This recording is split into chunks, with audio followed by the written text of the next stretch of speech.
একে একে ভারতীয় জনতা পার্টির পদাধিকারী, বিধায়করা, বিধায়িকা, কর্মী বন্ধুরা শহীদদের স্মরণে শ্রদ্ধার্ঘ্য নিবেদন করছেন।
সকলকে বলবো আসন গ্রহণ করার জন্যে।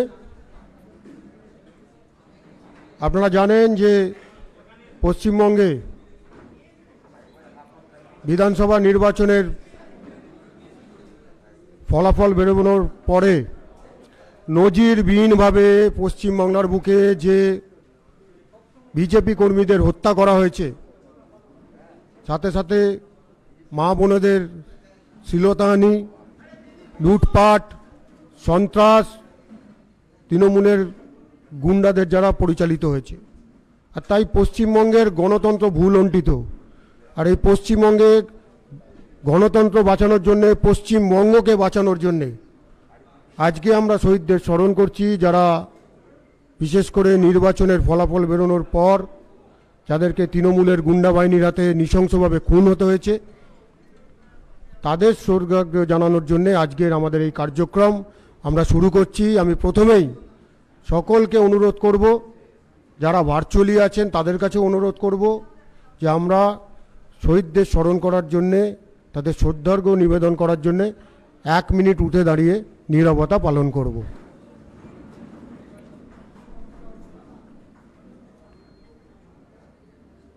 শুরু।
ওং শান্তি শান্তি শান্তি।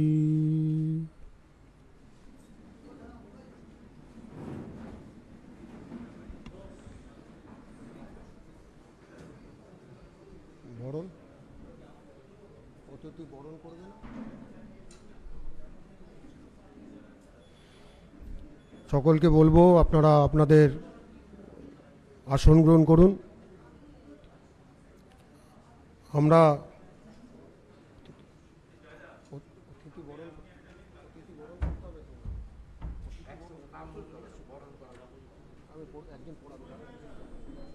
আমরা আমাদের মঞ্চে অতিথিদের বরণ করে নেব।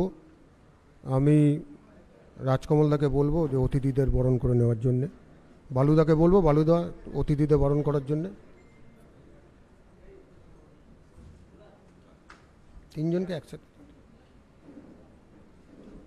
বালুদা আসুন।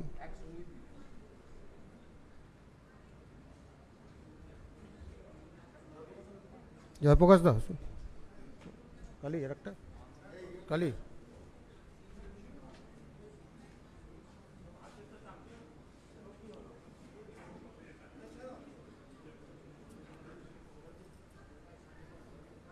আমরা আমাদের এই কার্যক্রম শুরু করছি। আমি প্রথমেই অনুরোধ করব আসানসোল দক্ষিণের বিধায়িকা, ভারতীয় জনতা মহিলা মোর্চার পশ্চিমবঙ্গের সভানেত্রী মাননীয়া অগ্নিমিত্রা পালকে বক্তব্য রাখার জন্য।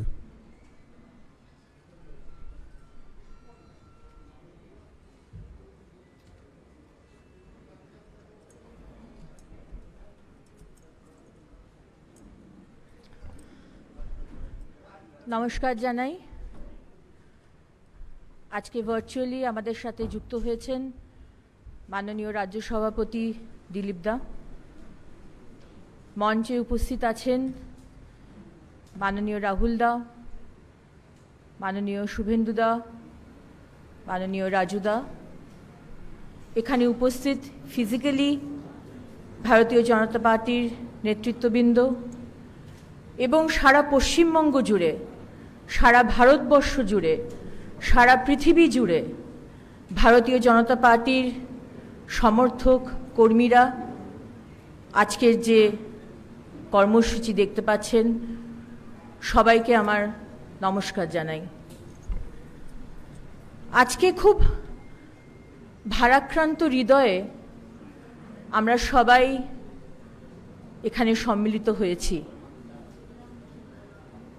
2রা মের পর থেকে আমাদের রাজ্যে যে অত্যাচার, যে নির্যাতন, যে খুন আমরা দেখেছি, 1946 দ্য গ্রেট ক্যালকাটা কিলিংসের পরে আমার মনে পড়ে না খুব একটা আমরা এই ধরনের দৃশ্য দেখেছি বলে। আজকে আমাদের মাননীয় মুখ্যমন্ত্রী 21শে জুলাই সারা ভারতবর্ষে খুব ধুমধাম করে পালন করছেন।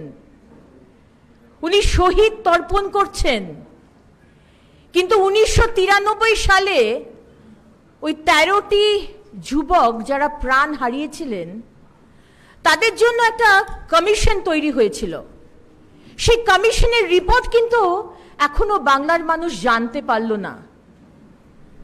একদিকে ধুমধাম করে শহীদ দিবস, আর আরেকদিকে এই রাজ্যে হাজার হাজার আমাদের ভারতীয় জনতা পার্টির কার্যকর্তার ওপর নৃশংস অত্যাচার হয়ে চলেছে।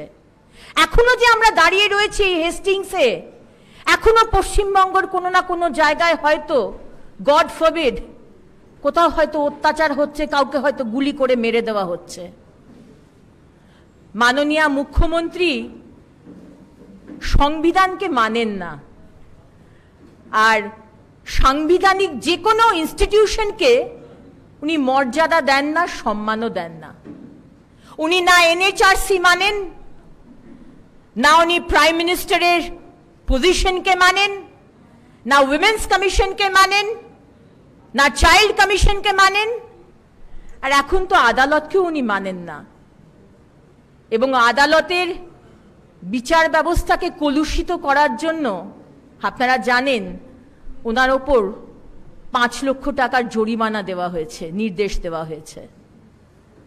আজকে যে 21শে জুলাইয়ের কমিশনের রিপোর্ট বেরোলো না, মাননীয় মুখ্যমন্ত্রীর কাছে আমার প্রশ্ন, আপনি কাকে আড়াল করতে চাইছেন? কেন রিপোর্ট বের করছেন না? শোনা যায় 1993 সালে সেই সময় যিনি স্বরাষ্ট্র সচিব ছিলেন, যিনি পরে পুরস্কৃত হয়ে এই তৃণমূল সরকারের মন্ত্রী হয়েছিলেন এবং এখন যিনি রাজ্যসভার সাংসদ, শোনা যায় যার নির্দেশে গুলিটা চলেছিল সেই দিন, আপনি কি তাকে আড়াল করতে চাইছেন? আজকে বড় বড় গলায় বলেছিলেন বাংলা নিজের মেয়েকে চায়, আর 2রা মের পর থেকে ভারতীয় জনতা পার্টির যে মহিলা কার্যকর্তা, যে পুরুষ কার্যকর্তাদের পিটিয়ে পিটিয়ে মারা হলো, তারা কি বাংলার মেয়ে নয়? আজকে যে কার্যকর্তাদের খুন করে গাছে ঝুলিয়ে দেওয়া হলো, তারা বাংলার মানুষ নয়? আজকে 12 বছরের ছোট্ট মেয়ে, মাত্র 12 বছর বয়স, তাকে ও তার মেয়েকে কাকদ্বীপের চণ্ডীপুরে টেনে নিয়ে গিয়ে তাকে ধর্ষণ করা হলো। মাননীয় মুখ্যমন্ত্রী, এরা বাংলার মেয়ে নয়? আজকে 19 বছরের সৌরভ, যাকে লক্ষ্মীকান্তপুরে বাড়িতে ঢুকে গুলি করে দেওয়া হলো, সে বাংলার ছেলে নয়? আজকে ডায়মন্ড হারবারের চন্দনা হালদার, যার দেওর স্বরূপ হালদার, তার দেওরকে বাঁচানোর জন্য, কারণ তার দোষ কি, চন্দনাদি স্বরূপদা ভারতীয় জনতা পার্টির কার্যকর্তা, তাকে বাঁচাতে গেছিল বলে চন্দনা হালদারকে রাস্তায় এনে পিটিয়ে মারা হলো। আজকে উষা দাস বজবজের, উষাদি তার ভাই প্রদীপ সরকার আমাদের শক্তি কেন্দ্র প্রমুখ, তাকে বাঁচাতে যাওয়ার জন্য তার ওটাই দোষ, তাকে পিটিয়ে মারা হলো। আজকে উদয় নারায়ণপুরের সরস্বতী সসমাল, কি দোষ ছিল তার? তার দোষ এটাই ছিল যে সে ভারতীয় জনতা পার্টির কার্যকর্তা। আজকে দোসরা মের পর সরস্বতী দিকে বাড়ি থেকে টানতে টানতে বার করে রাস্তায় এনে তার শাড়ি ব্লাউজ খুলে তাকে মারা হয়, এবং তার 17 বছরের বাচ্চা ছেলে, তার তো কোনো দোষ ছিল না।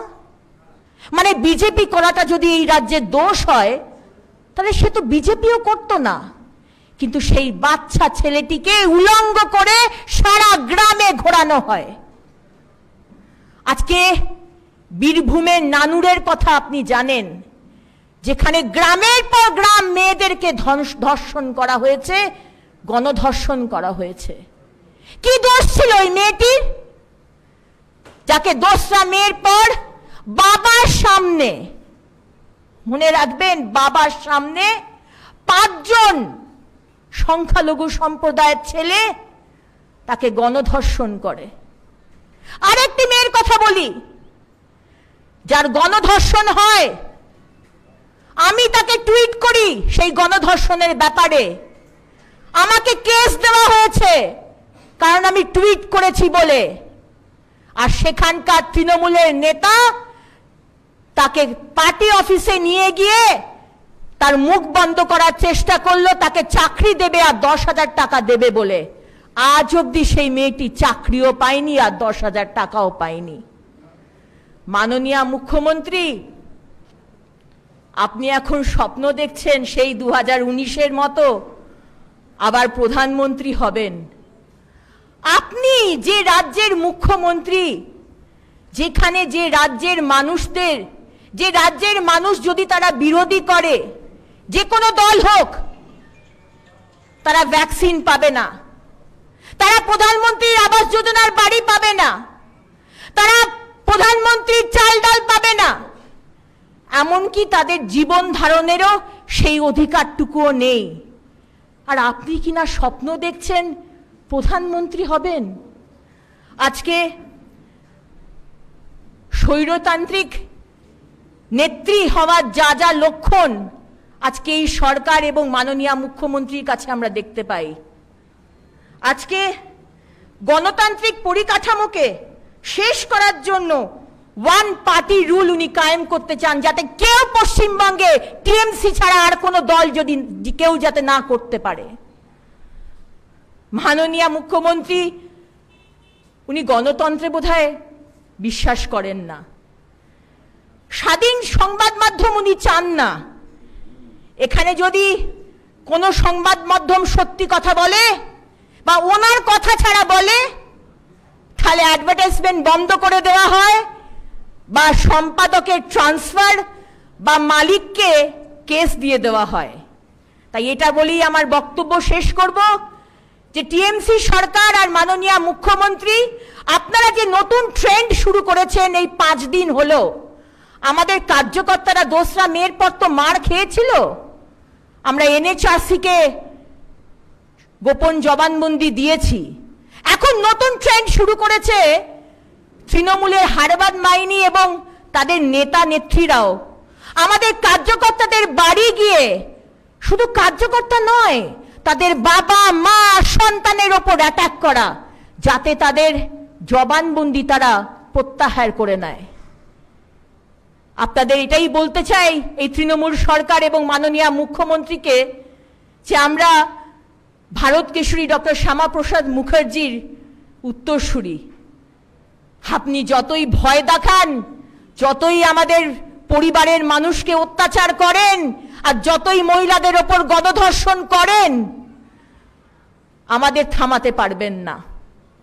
আমাদের সংবিধান বলে, of the people, by the people and for the people. মাননীয় মুখ্যমন্ত্রী, যে 2,28,00,000 মানুষ আপনাকে ভোট দেয়নি, বিজেপিকে ভোট দিয়েছে, তারাও কিন্তু এই রাজ্যের নাগরিক, এটা ভুলবেন না।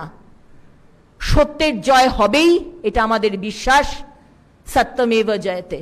নমস্কার, ভারত মাতার জয় হোক।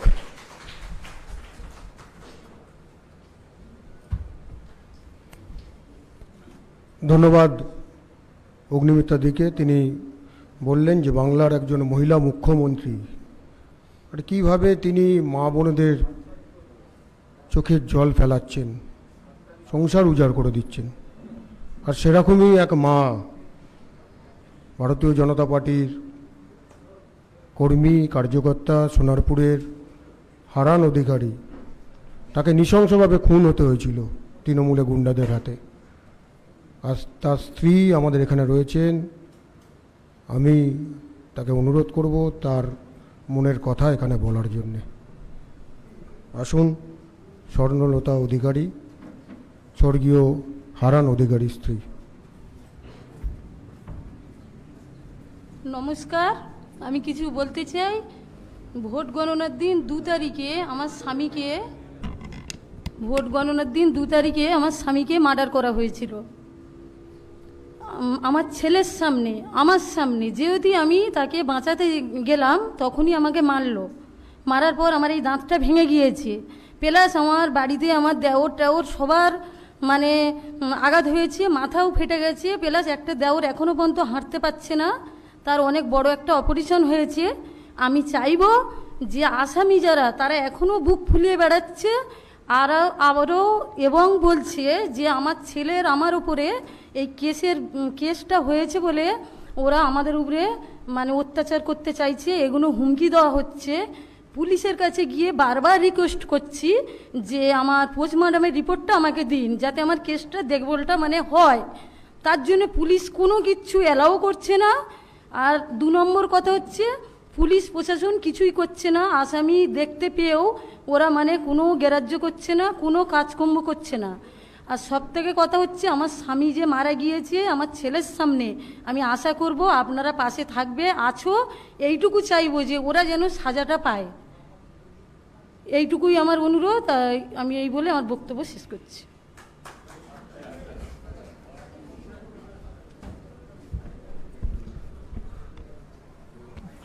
ধন্যবাদ দিয়ে ছোট করব না। বাংলার মহিলা মুখ্যমন্ত্রী, আর বাংলার মহিলাদের কি দুরবস্থা করে রেখেছেন আপনারা নিজের মুখে শুনতে পারলেন। আমি আজকের এই অনুষ্ঠানে বক্তব্য রাখার জন্যে ভারতীয় জনতা পার্টির সাধারণ সম্পাদক মাননীয় সায়ন্তন বসু মহাশয়কে অনুরোধ জানাচ্ছি।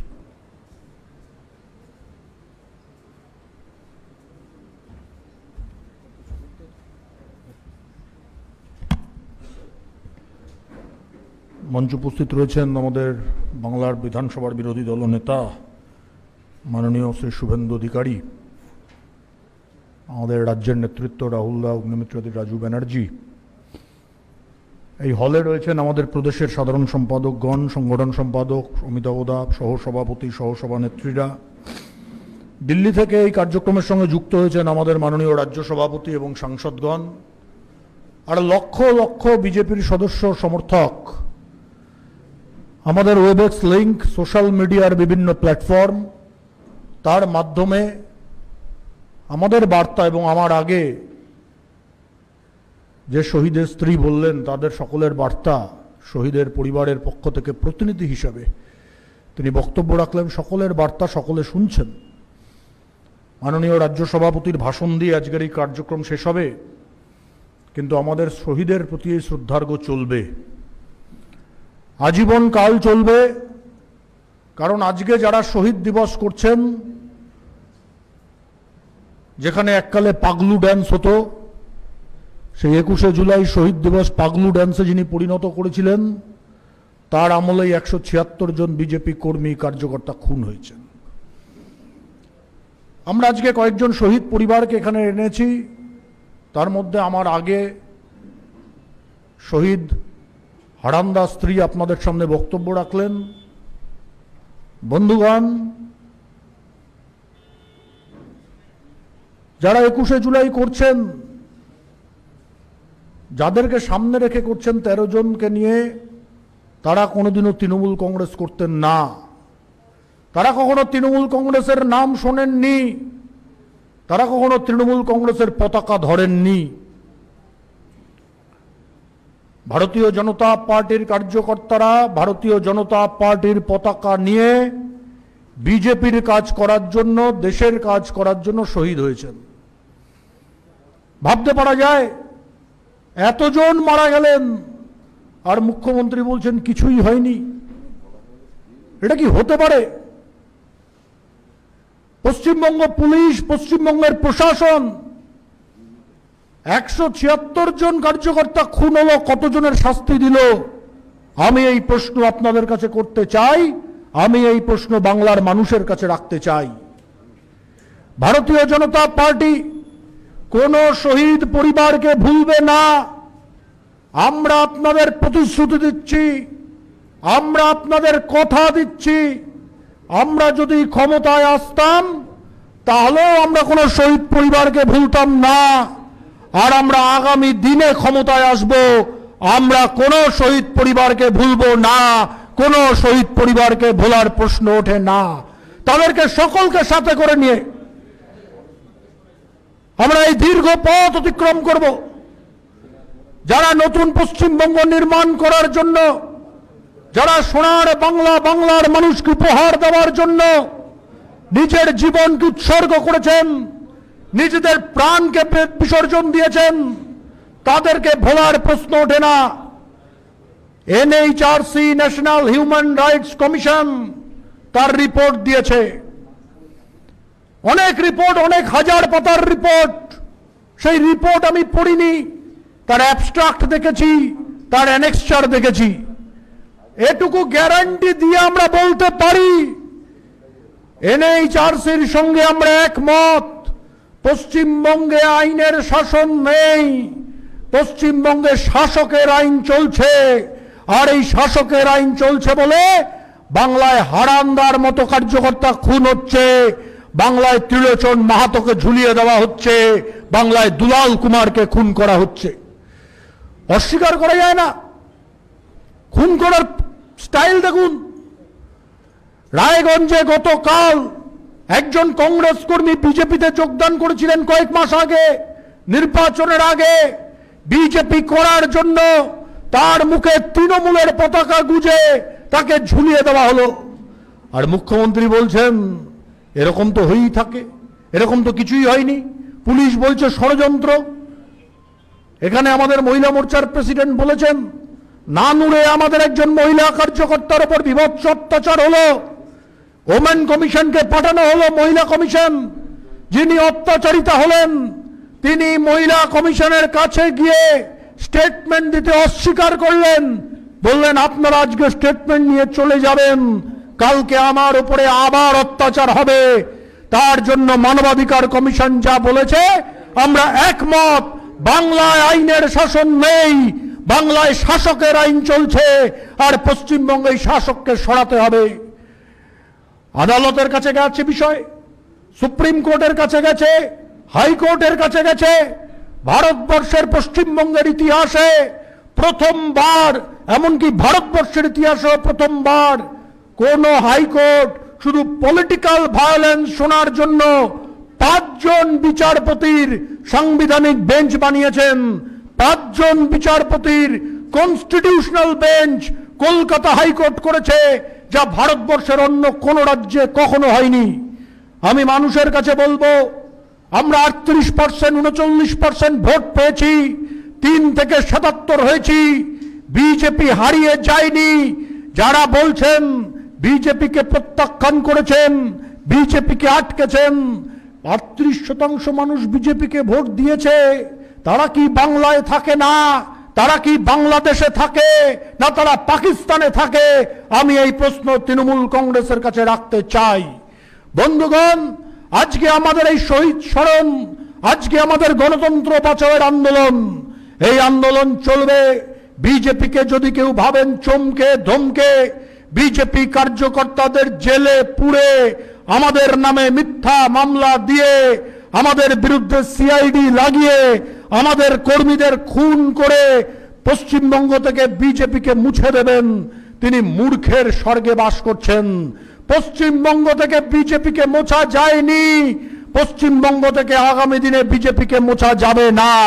এটা অসম্ভব, এটা হতে পারে না। ভারতীয় জনতা পার্টি পশ্চিমবঙ্গে তৈরি হয়েছে, আর এই তানাশা রাজত্বকে আমরা শেষ করব, এই হিটলারি রাজত্বকে শেষ করব, এই ফ্যাসিস্ট রাজত্বকে শেষ করব। তার জন্য আরো হাজার বলিদান হবে। বন্ধুগণ, এইটুকু বলে আমি আমার বক্তব্য শেষ করছি। বন্দে মাতরম, ভারত মাতা কি জয়।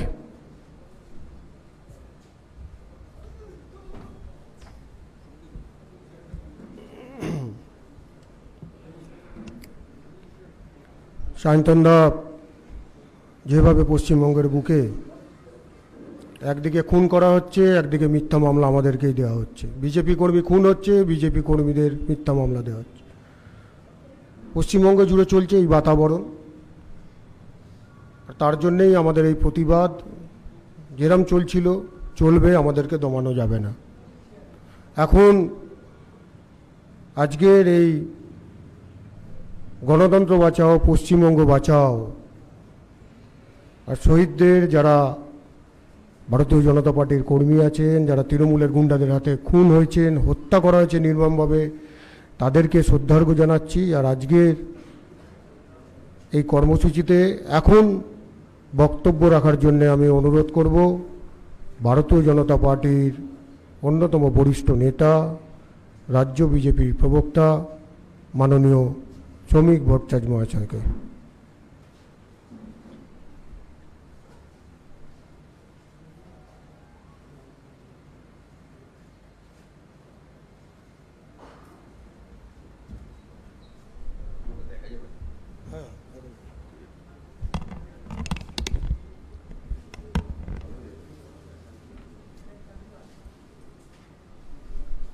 আজকের এই শ্রদ্ধাঞ্জলি অনুষ্ঠানে উপস্থিত রাজ্য বিজেপির সভাপতি সাংসদ শ্রী দিলীপ ঘোষ, পশ্চিমবঙ্গের বিরোধী দলনেতা শ্রী শুভেন্দু অধিকারী, শ্রী রাহুল সিনহা, ভাই রাজু বন্দ্যোপাধ্যায়, শ্রীমতী অগ্নিমিত্রা পাল, এখানে উপস্থিত আমার সমস্ত সহকর্মী বন্ধুগণ, শহীদ পরিবারের যারা উপস্থিত আছেন আজকের এই অনুষ্ঠানে, সকলকে এক বিশেষ পরিবর্তিত রাজনৈতিক পরিস্থিতিতে এই অতিমারির সময় সামাজিক দূরত্ব বজায় রেখে কোভিড বিধি মেনে আমরা সারা রাজ্যব্যাপী এই অনুষ্ঠানকে পালন করছি। শুধু পশ্চিমবঙ্গে নয়, সারা ভারতবর্ষ এবং ভারতবর্ষের বাইরে যে মানুষ বাংলায় কথা বলেন, যে মানুষ পশ্চিমবঙ্গের উত্থান পতনকে নিজেদের দেহ দিয়ে, মন দিয়ে স্পর্শ করেন, তারা আজকে আমাদের সঙ্গে যুক্ত হয়েছেন, আমাদের সঙ্গে যুক্ত থাকার চেষ্টা করছেন। একটা বিপরীত রাজনৈতিক পরিস্থিতিতে, একটা মেরুকৃত রাজনীতির মধ্যে 1980 সাল থেকে আমরা পশ্চিমবঙ্গে যাত্রা শুরু করেছি। 1% ভোট নিয়েও আমরা মানুষের সামনে দাঁড়িয়ে বলেছিলাম আমরা পশ্চিমবঙ্গের মাটিতে থাকতে এসেছি, আমরা চলে যেতে আসিনি। আমাদের দল কংগ্রেসের গর্ব থেকে নয়, কোনো রাজনৈতিক দলের কাছে আত্মসমর্পণ করে নয়, নিজের মতাদর্শকে ডাইলিউট করে নয়, নিজেদের রাজনৈতিক অবস্থানকে মানুষের সামনে নিয়ে লড়াই করেছেন 1952 সাল থেকে। তাই খুন, বলিদান, শহীদ হওয়া এই রাজনৈতিক দলের কাছে নতুন কিছু নয়। শ্যামাপ্রসাদ মুখার্জি খুন হলেন, শ্যামাপ্রসাদ মুখার্জির মৃত্যুর তদন্ত তদানীন্তন কংগ্রেস সরকার করেনি। তার মায়ের কাতর মিনতি সত্ত্বেও, পশ্চিমবঙ্গের তখনকার রাজনৈতিক স্টলওয়ার্ডদের আবেদন সত্ত্বেও পণ্ডিত নেহেরু কোনদিন শ্যামাপ্রসাদ মুখার্জির মৃত্যুর তদন্তকে করেননি। সেদিন থেকে শুরু হয়েছে এখানে খুনের রাজনীতি। এই খুন নতুন কিছু নয়, কিন্তু যে রাজনৈতিক দল 21শে জুলাইকে সামনে রেখে আজকে শহীদ স্মৃতি তর্পণ করছেন দীর্ঘদিন থেকে, মনে রাখতে হবে তারাও আক্রমণের শিকার, আমরাও আক্রমণের শিকার। 90-এর দশকের বিজেপি উত্থান, হুগলির রাজবোলহাটের প্রথম শহীদ আনন্দ মালিক একজন সমাজের প্রান্তিক স্তরের মানুষ। ধনেখালির কঙ্কা টুডু প্রায় আধ ঘন্টা ধরে তীর ধনুক নিয়ে লড়াই করে নিজের জীবনকে রক্ষা করতে পারেননি, খুন হয়েছে ওই হুগলি জেলায়। সিংহরায় দুই ভাই, দয়াল সিংহরায়, হারাধন সিংহরায় খুন হয়েছেন ঘটনাচক্রে। আজকের যিনি মুখ্যমন্ত্রী মমতা বন্দ্যোপাধ্যায়, সেদিন পশ্চিমবঙ্গের বিরোধী দলনেত্রী, তিনি সেখানে উপস্থিত হয়েছেন। আমাদের কর্মীরা সিপিএম কর্মীদের হাতে খুন হয়েছেন, অতি বামেদের হাতে খুন হয়েছে। চন্দ্রকোনা রোডের পার্টি অফিস, আজকেও 17 জন শহীদের ছবি সেখানে লাগানো আছে। সেদিন কংগ্রেস লড়াই করতে পারেনি, ওই পশ্চিম মেদিনীপুরের অতি বাম আন্দোলনের সামনে দাঁড়াতে পারেনি, লড়াই করেছে বিজেপি, প্রাণ দিয়েছে বিজেপি। প্রভাদেব ডিএম ছিলেন, বুদ্ধদেব ভট্টাচার্য প্রকাশ্যে নির্দেশ দিয়েছিলেন যে অতি দক্ষিণপন্থীদের উত্থানকে যদি রোধ করতে হয় তাহলে অতি বামদের ছেড়ে রাখতে হবে, আর সেই খুনের বলি হয়েছে আমরা। তারপরে পশ্চিমবঙ্গের মানুষ প্রকাশ্যে অতি বাম আন্দোলন দেখেছেন, মাওয়িস্ট দেখেছেন, তারপরে তৃণমূল কংগ্রেস তাদের বিরুদ্ধে লড়াই করেছে। একটা রাজনৈতিক দল পশ্চিমবঙ্গে যারা ক্ষমতায় এসেছেন রেস্টোরেশন অফ ডেমোক্রেসি স্লোগান দিয়ে, যারা বলেছিলেন মানুষকে ভয় মুক্ত করব, বাইক বাহিনী থেকে মুক্তি, থান কাপড় বিতরণ থেকে মুক্তি, নির্বাচনের আগে ক্লাব ঘরে তুলে নিয়ে বন্দি করে নমিনেশন উইথড্র করব, এই পরিস্থিতি থেকে মুক্তি, যারা বলেছিলেন পশ্চিমবঙ্গকে সন্ত্রাস মুক্ত করব, অবাধ শান্তিপূর্ণ ভোটের ব্যবস্থা করে দেব, আজকে সেই রাজনৈতিক দলের হাতে বিজেপির 176 জন কর্মী খুন হয়েছেন। একটা রাজনৈতিক দল যারা মানুষ যাদের দেখে বুঝেছিলেন যে কলকাতা লন্ডন হবে না, দীঘা গোয়া হবে না, দার্জিলিং সুইজারল্যান্ড হবে না, প্রত্যেকটা মহকুমায় একটা করে সুপার স্পেশালিটি হসপিটাল তৈরি হবে না, শিক্ষাঙ্গনকে সম্পূর্ণভাবে সন্ত্রাস মুক্ত করে দেওয়া যাবে না, সম্পূর্ণভাবে দলতন্ত্র থেকে প্রশাসনকে মুক্ত করা যাবে না, কিন্তু তাও বাংলার মানুষ 2011 সালে পরিবর্তন করেছিলেন একটা উদ্ধত্তের বিরুদ্ধে, একটা বাধ্যতার সংস্কৃতি থেকে মুক্তির দাবিতে। আর পরিবর্তে আমরা কি পেলাম? পরিবর্তে পেলাম যারা গণতন্ত্র পুনঃপ্রতিষ্ঠার কথা বলেছিলেন তারাই বললেন বিরোধী শূন্য পঞ্চায়েত চাই। একটা রাজনৈতিক দল যাদের গণতান্ত্রিক কোনো প্রক্রিয়ার মধ্যে কোনো আস্থা নেই, একটা রাজনৈতিক দল যারা গণতন্ত্রের প্রাথমিক শর্ত রাইট টু ডিসেন্টে বিশ্বাস করে না, একটা রাজনৈতিক দল যারা কোনো সমালোচনা গ্রহণ করতে পারে না, একটা রাজনৈতিক দল 10 বছর নিরঙ্কুশ সংখ্যাগরিষ্ঠতা থেকে বিধানসভা পরিচালনা করতে গিয়ে একটা মুলতবি প্রস্তাব পর্যন্ত গ্রহণ করে না, একটা রাজনৈতিক দল যাদের স্পিকার সামান্যতম সংশোধনীর উপরে আলোচনা করেন না, একটা রাজনৈতিক দল মানুষের গণতান্ত্রিক অধিকার শুধু কেড়ে নিচ্ছেন না, তাদের কাছে একটাই মন্ত্র, জো জিতা ও সিকান্দার, জয়ী বিধায়কদের টেনে আনতে হবে, তাদের অধিকারকে কেড়ে নিতে হবে, আর যদি তার বিরোধিতা করা হয় তাহলে মেরে ওপরে ঝুলিয়ে দেওয়া হবে।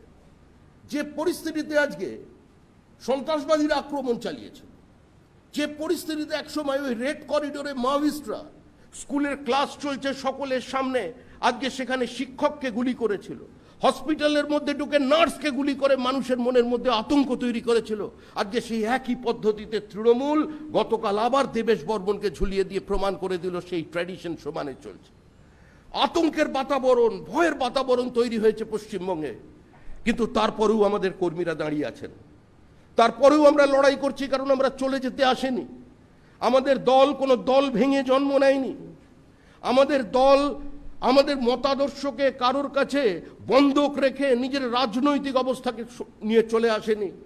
আমরা দিনের পর দিন আমাদের কর্মীরা নির্বাচনে লড়েছেন, খুন হয়েছেন। দিনের পর দিন 1% থেকে 6% ভোট পেয়েছে। 11.66 পর্যন্ত আমরা এই রাজ্যে গিয়েছিলাম।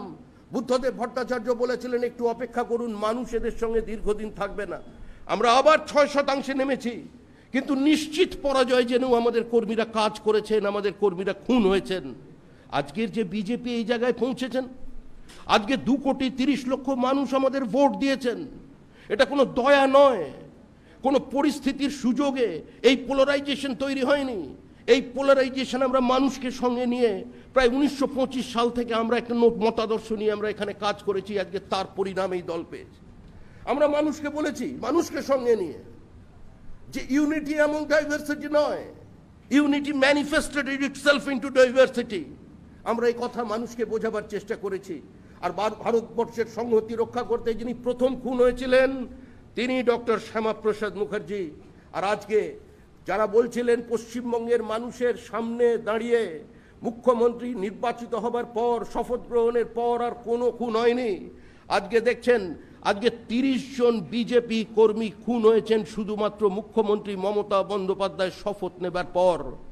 যারা খুন হয়েছেন তাদের অটোপসি হয়েছে, মর্গে সরকারি ডাক্তারের উপস্থিতিতে, পুলিশের উপস্থিতিতে আজকে তাদের নাম রেজিস্ট্রিকৃত হয়েছে। যারা খুন হয়েছেন তাদের বাড়িতে অর্থ সাহায্য যখন পৌঁছে দিতে গেছেন আমাদের নেতারা, বিজেপি কর্মীরা, তখন সেখানে পুলিশের উপস্থিতি ছিল। দু একটি অপ্রীতিকর ঘটনা ঘটেছে, পুলিশ হ্যান্ডেল করবার চেষ্টা করেছে, তাই এই সমস্ত ঘটনা প্রকাশ্য দিবালোকে হয়েছে। আজ দুর্ভাগ্যবশত পশ্চিমবঙ্গের সংবাদ মাধ্যম একটি ছোট বলয়ের মধ্যে কুক্ষিগত হয়ে গেছে।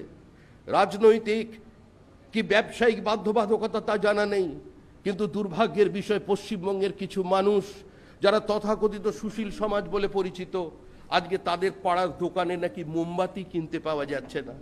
আজ কলকাতায় মোমবাতির মিছিল নেই, কোনো প্রতিবাদ নেই। যারা মারা যাচ্ছেন তারা প্রান্তিক মানুষ, তারা গ্রামের মানুষ, তারা দরিদ্র মানুষ। আজকে পুলিশ সেখানে ডায়েরি নিচ্ছে না। আজকে যে রিপোর্ট এসেছে এনএইচআরসির, আমরা আবার বলছি that is the tip on iceberg. আজকে পরিস্থিতি আরো ভয়াবহ। মহিলাদের গায়ে কেরোসিন তেল ঢেলে তাদের কাপড় খুলতে বাধ্য করা হচ্ছে দেশলাই হাতে নিয়ে দাঁড়িয়ে। আজকে যে মানুষদের কারণে আজকে এনএইচআরসির রিপোর্টে বলা হচ্ছে যে আর্টিকেল 21-কে ভায়োলেট করে দিয়েছে আজকে এই পশ্চিমবঙ্গের অবস্থা। এত বড় লজ্জাজনক ঘটনা বাংলা এবং বাঙালির ইতিহাসে কোনোদিন হয়নি যে ভারত সরকারের একটি দপ্তর তারা প্রকাশ্যে বিবৃতি দিচ্ছে, রিপোর্ট দিচ্ছে যে রাজনৈতিক দিক, সমাজ বিরোধী এবং প্রশাসকরা, ব্যুরোক্র্যাটসরা ঐক্যবদ্ধভাবে আক্রমণ চালিয়েছে। মানুষের খাদ্যের অধিকার, রাইট টু ফুড, রেশন পাওয়ার অধিকারকে কেড়ে নিয়েছে তৃণমূল সরকার। মানুষকে অতিমারিতে ভ্যাকসিন দেবার ক্ষেত্রে প্রতিহিংসামূলক আচরণ করেছে তৃণমূল সরকার। মানুষের ভেড়ির মাছ লুট করেছে, মানুষের জীবন লুট করেছে, জীবিকা লুট করেছে, মানুষের সম্ভ্রম লুট করেছে এই সরকার। এটা শুধু 176 জন আমাদের বিজেপি শহীদদের মধ্যে সীমাবদ্ধ নেই। দুর্ভাগ্যজনকভাবে যে রাজনৈতিক দল সিপিআইএম, যাদের বিরুদ্ধে মমতা বন্দ্যোপাধ্যায় রেস্টোরেশন অফ ডেমোক্রেসির আন্দোলন করেছিলেন, যাদের খুনকে হাতিয়ার করে পশ্চিমবঙ্গের মাটি রক্তে ধুইয়ে দিয়ে তিনি পশ্চিমবঙ্গের রাজনীতির পরিবর্তন এনেছিলেন, যাদের 2 জন কর্মীকে জীবন্ত পুড়িয়ে মারা হলো দক্ষিণ 24 পরগনায়, আজকে সেই রাজনৈতিক দল তাদের কর্মীরা প্রকাশ্যে দাঁড়িয়ে বিবৃতি দিচ্ছেন যে আমরা আমাদের রাজনৈতিক বুদ্ধিমত্তার পরিচয় দিয়েছি, আমাদের কর্মীরা রাজনৈতিক সচেতনতার পরিচয় দিয়েছে। এবারে নির্বাচনে তৃণমূলের কে ভোট শিফট করিয়ে এই যে একটা অচেতন অবস্থার মধ্যে পশ্চিমবঙ্গ দাঁড় করিয়েছে, আজকে তার বিরুদ্ধে আমাদের সংঘবদ্ধ লড়াই করতে হবে। তাই এই 176 জন আমাদের যে প্রাণ হারিয়েছেন, আমি একটি কথা বলে আমার বক্তব্য শেষ করব। ওই যে সামনে ছেলেটি ছবি দেখছেন, খুব স্বপ্নালু চোখে আপনাদের দিকে তাকিয়ে আছে, প্রসেনজিৎ দাস। তার অপরাধ কি ছিল? অপরাধ হলো তিনি অত্যাচার সহ্য করতে পারেনি। অপরাধ ছিল এটাই, তাকে দুবার কাউন্সিলর ডেকে থ্রেট করবার পরেও, 3 বার মার খাবার পরেও রাত্রের অত্যাচারটা সহ্য না করতে পেরে বাবা মায়ের একমাত্র সন্তান মায়ের পাশ থেকে ঘুম থেকে উঠে গিয়ে রাত্রি 2:30টার সময় বাড়ির বারান্দায় আত্মহত্যা করলো। আর ঠিক দক্ষিণ ভারতের ছবির কায়দায় যাদের কারণে আত্মহত্যা করলো, তার মা পরের দিন সকালবেলা যাদের স্টেটমেন্ট দিলেন, আজকে তারাই তার শ্রাদ্ধ করেছে। আতঙ্কের পরিবেশ কোথায় পৌঁছেছে পশ্চিমবঙ্গে! এর থেকে মুক্তি চাই, এর থেকে বাঁচতে চাই। বিজেপির বহমানতা যা 1952 সাল থেকে শুরু হয়েছে, তাকে স্তব্ধ করে দেবার ক্ষমতা এই মমতা বন্দ্যোপাধ্যায়ের হুডলুমসদের নেই। ধন্যবাদ। শহীদ ভাইরা অমর রহে। নমস্কার।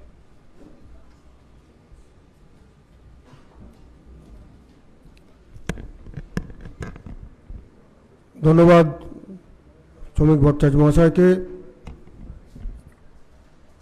আমরা আপনাদেরকে প্রথমে জানাতে চাই, আমাদের রাজ্য সভাপতি সম্মানীয় দিলীপ ঘোষ মহাশয় দিল্লি থেকে রয়েছেন, তিনি আমাদের মধ্যে উপস্থিত হয়েছেন। পশ্চিমবঙ্গ ভারতীয় জনতা পার্টির সমস্ত কর্মী বন্ধুরা, তাকে স্বাগত জানাচ্ছি। এবং উপস্থিত আছেন সাংসদরা এবং ভারতীয় জনতা পার্টির পদাধিকারী বন্ধুরা। শ্রমিকদাকে ধন্যবাদ। বন্ধু, আজকের মাননীয় মুখ্যমন্ত্রী সেদিন বলেছিলেন, দলতন্ত্র নয় গণতন্ত্র প্রতিষ্ঠা করব, বদলা নয় বদল চাই। আর আজকে বাংলার মানুষ দেখতে পাচ্ছেন, কিন্তু মুখ্যমন্ত্রী দেখতে পাচ্ছেন না। গ্রামাঞ্চলের কথা ছেড়ে দিন, এই শহর কলকাতার বুকে একজন তরতাজা যুবক, তাকে পিটিয়ে পিটিয়ে তৃণমূলের গুন্ডারা মেরে ফেলল। কল্পনা করতে পারেন কোথায় বাস করছি আমরা? আমাদের একনিষ্ঠ যুব মোর্চার কর্মী ভাই অভিজিৎ সরকার, নৃশংসভাবে তাকে খুন করা হলো এই কলকাতার রাজপথে।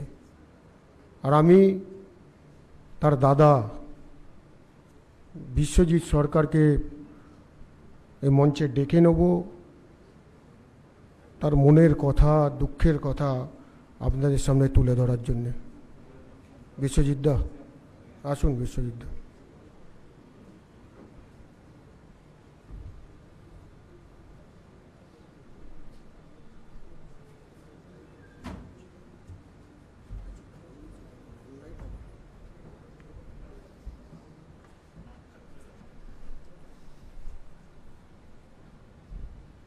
আজকে 83 দিন হয়ে গেল আমার ভাই চলে গেছে। বডিটা শুদ্ধ এখন আমরা পাইনি। প্রমাণ লোপাটের জন্য ওর বডিটাকে পচিয়ে গলিয়ে দিয়েছে।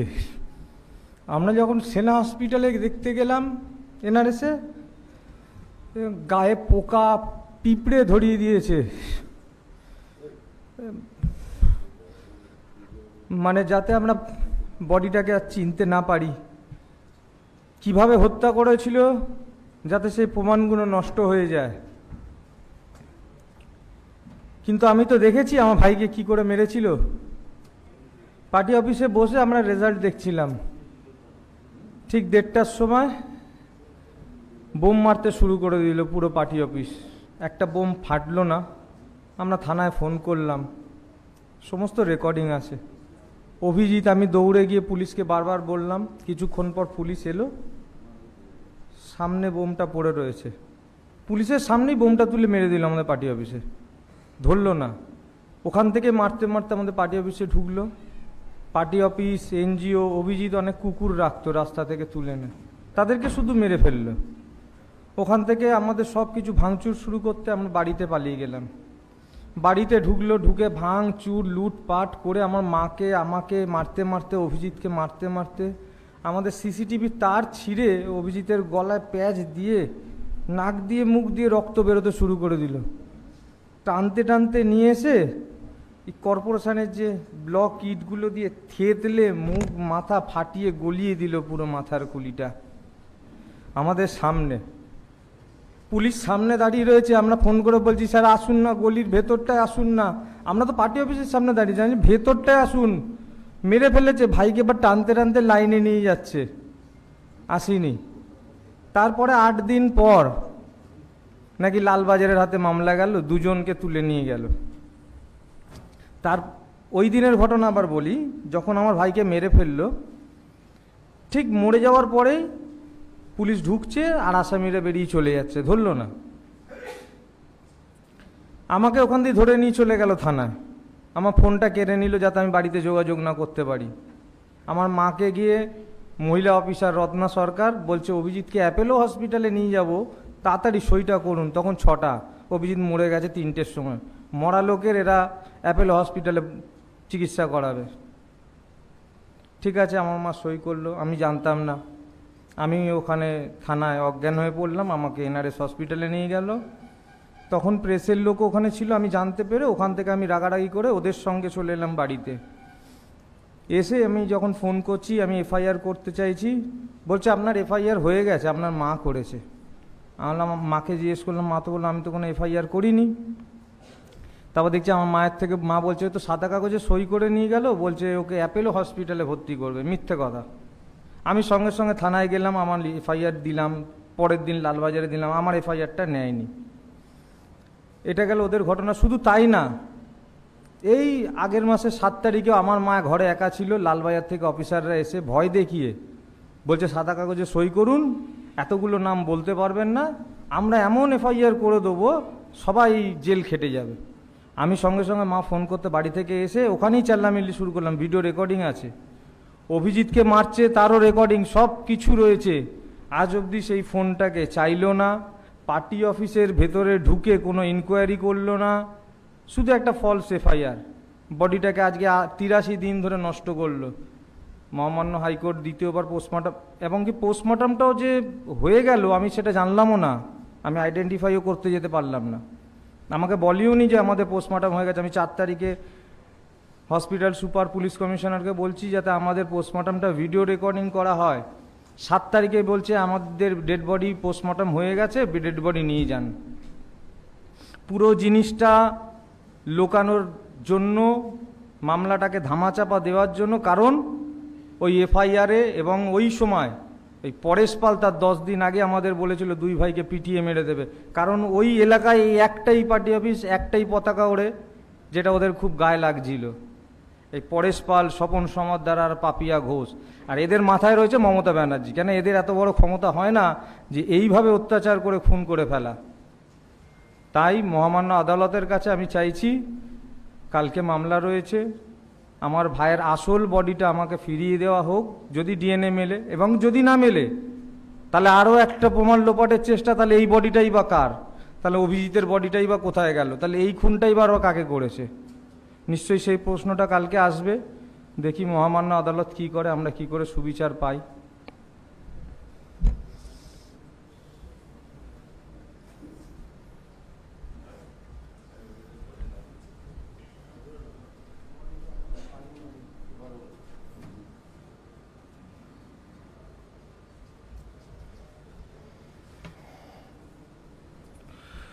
বিশ্বজিৎ দা, তোমার এই লড়াইয়ে পুরো বিজেপি পরিবার তোমাদের সাথে আছে। সত্যের জয় হবেই। দেখছেন আপনারা কিভাবে পশ্চিমবাংলার বুকে, খোদ কলকাতার বুকে একটা বাচ্চা ছেলেকে বিজেপি করার অপরাধে শুধুমাত্র খুন করে দেওয়া হলো। মাননীয় মহিলা মুখ্যমন্ত্রী চোখে দেখতে পান না। দুর্ভাগ্য এই বাংলার। আমি আজকের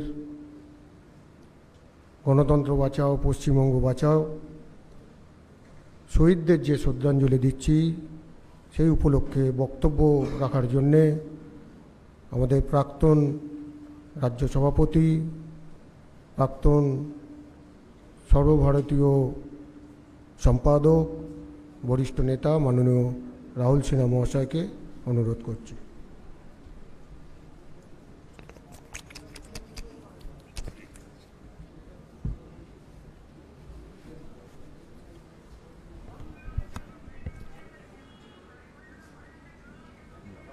দিল্লিতে উপস্থিত ভারতীয় জনতা পার্টির রাজ্য সভাপতি সাংসদ দিলীপ ঘোষ,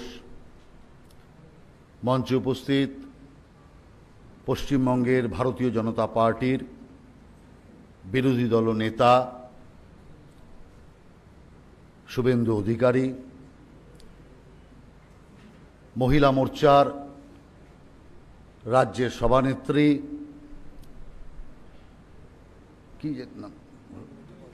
অগ্নিমিত্রা পাল, আমার মাধ্যমেই যোগদান হয়েছে অগ্নিমিত্রাদির, তো আমি প্রথম যোগাযোগ করি। তো অগ্নিমিত্রা দি, মঞ্চ সঞ্চালনে উপস্থিত ভাই রাজু ব্যানার্জি,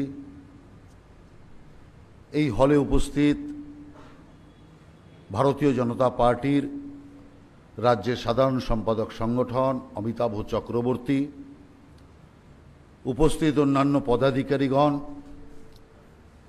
আর ভার্চুয়ালি এই মিটিং যারা শুনছেন সেই অগণিত ভারতীয় জনতা পার্টির কর্মী এবং সাধারণ মানুষকে নমস্কার জানিয়ে পশ্চিমবঙ্গ বাঁচাও, গণতন্ত্র বাঁচাও এই কার্যক্রমে আমার সংক্ষিপ্ত নিবেদন আমি আপনাদের সামনে প্রস্তুত করছি। এই একটা সরকার এত বড় জনাদেশ পেয়ে সবেমাত্র গদিতে বসেছে, আর সবেমাত্র গদিতে বসা সরকারের বিরুদ্ধে পশ্চিমবঙ্গ বাঁচাও, গণতন্ত্র বাঁচাওয়ের কথা বলতে হবে, এ মনে হয় ভারতবর্ষে কোথাও কখনো হয়। কারণ এই সরকার প্রথম দিন থেকেই, বিজয়ের প্রথম দিন থেকেই সংগঠিত এবং পূর্ব পরিকল্পিত আক্রমণ চালিয়েছে ভারতীয় জনতা পার্টির কার্যকর্তাদের উপর।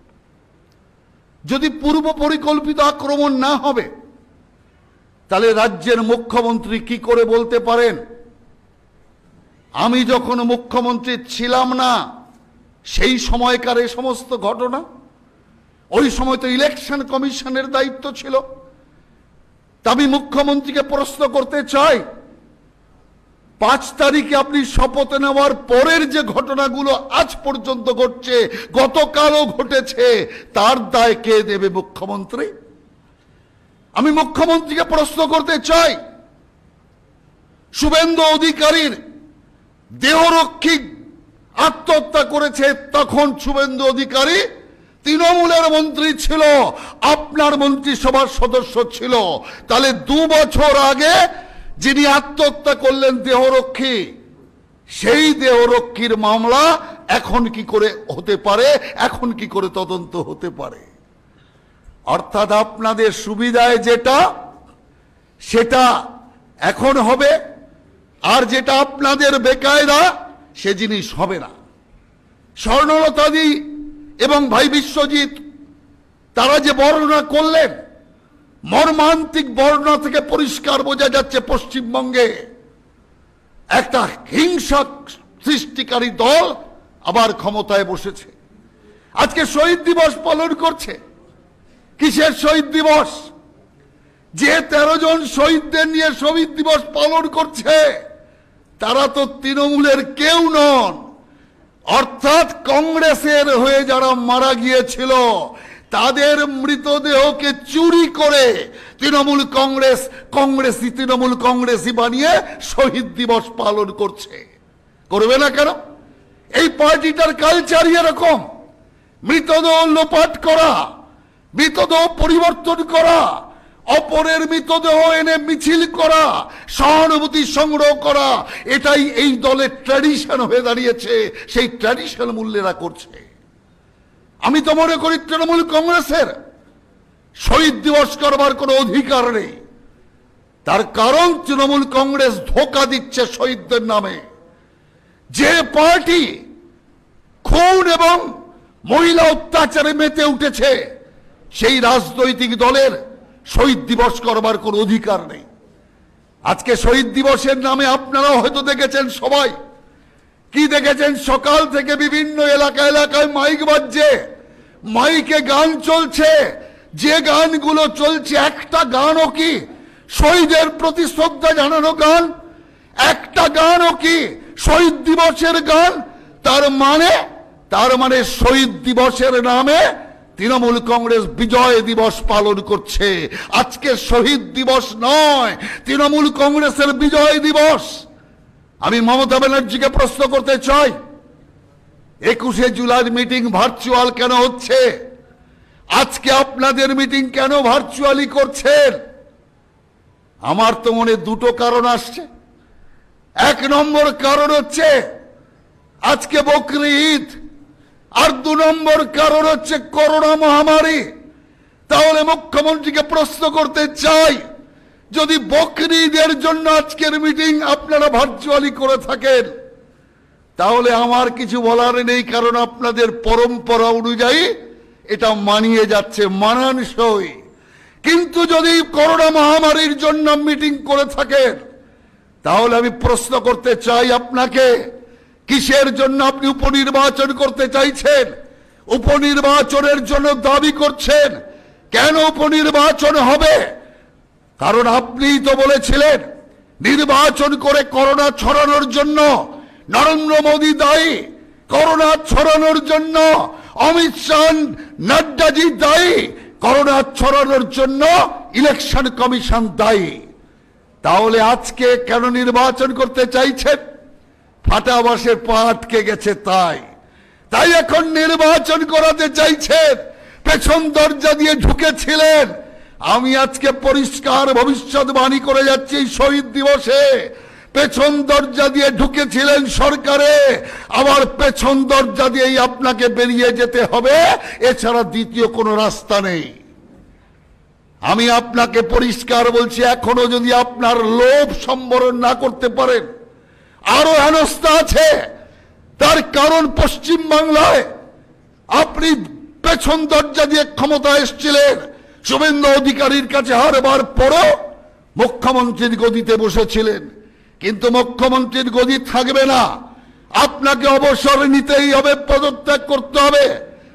আমাদের উত্তরাখণ্ডের হরিশ বাবু, তিনি পদত্যাগ করেছেন, ইলেকশন তার মেয়াদ 2 মাসেরও বেশি ছিল। কেন পদত্যাগ করেছেন? যে উপনির্বাচন এখনো হবে না, সেই কারণে বেকার পদ আটকে রেখে লাভ নেই। কিন্তু আপনি সেই জিনিস দেখাতে পারেননি, সেই উদারতা দেখাতে পারেননি। শেষ দিন পর্যন্ত গদির জন্য লড়াই করে যাচ্ছেন, কিন্তু ঘুরে ফিরে একটা স্থাবকই আপনাকে বাঁচতে হবে, এছাড়া কোনো রাস্তা নেই। আজ যেভাবে ভারতীয় জনতা পার্টির ওপর আপনি হামলা চালাচ্ছেন, সিপিএম একদিন এইরকম হামলা আমাদের ওপর চালিয়েছিল, আমরা একসাথে সেই হামলার প্রতিবাদ করেছিলাম, প্রতিরোধ করেছিলাম। ভারতীয় জনতা পার্টি শেষ হয়ে যায়নি, কিন্তু আজকে 176 জন মানুষ তো মারা গিয়েছে, কিন্তু তার সাথে সাথে কতজন লক্ষাধিক মানুষ গ্রাম ছাড়া, এলাকা ছাড়া, লক্ষ মানুষ এলাকায় থাকতে পারেননি। আজকেও কয়েক হাজার লোক নিজেদের বাড়িতে থাকতে পারছেন না। একজন মহিলার শাসন ব্যবস্থায় মহিলারা পর্যন্ত সুরক্ষিত নয়। মা বোনের উপর যে অত্যাচার, যে নারকীয়, যে পাশবিক অত্যাচার হয়েছে, তা ভাষায় বর্ণনা করা যায় না। এই একজন মহিলা মুখ্যমন্ত্রীর রাজত্বে এই জাতীয় জিনিস অত্যন্ত নিন্দনীয়। আমি প্রশ্ন করতে চাই, কোথায় বাংলার বুদ্ধিজীবীরা? সব মমতার পয়সা নিয়ে ঘরে বসে গেছেন। কোথায় আন্দোলন? বুদ্ধিজীবীরা কোথায়? বুদ্ধি কি এখন সব শেষ হয়ে গিয়েছে?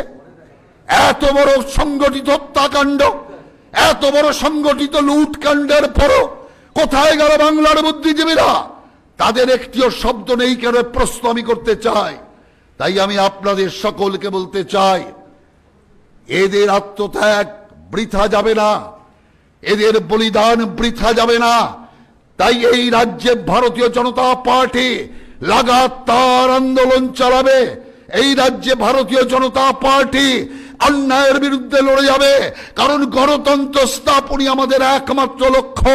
আর গণতন্ত্র পশ্চিমবাংলায় স্থাপন করবই করব, এই প্রতিজ্ঞা নিয়ে ভারতীয় জনতা পার্টির কার্যকর্তারা আগামী দিন লড়াই করবে এবং লড়াইয়ের ময়দানে থাকবে। এই কথা বলে এই ভারতীয় জনতা পার্টির মৃত সৈনিকদের প্রতি আমার অন্তরে শ্রদ্ধা ব্যক্ত করে আমি আমার সংক্ষিপ্ত নিবেদন শেষ করছি। বন্দে মাতারাম, ভারত মাতার জয় হোক।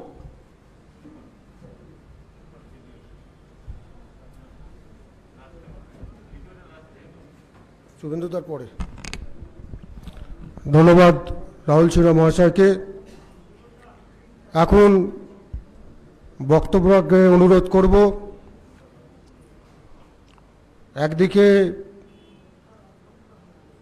যিনি হেরেও মুখ্যমন্ত্রী, আর একদিকে জিতে বিরোধী দলনেতা, সেই নন্দীগ্রামের বিধায়ক, পশ্চিমবঙ্গের বিরোধী নেতা মাননীয় শুভেন্দু অধিকারী মহাশয়।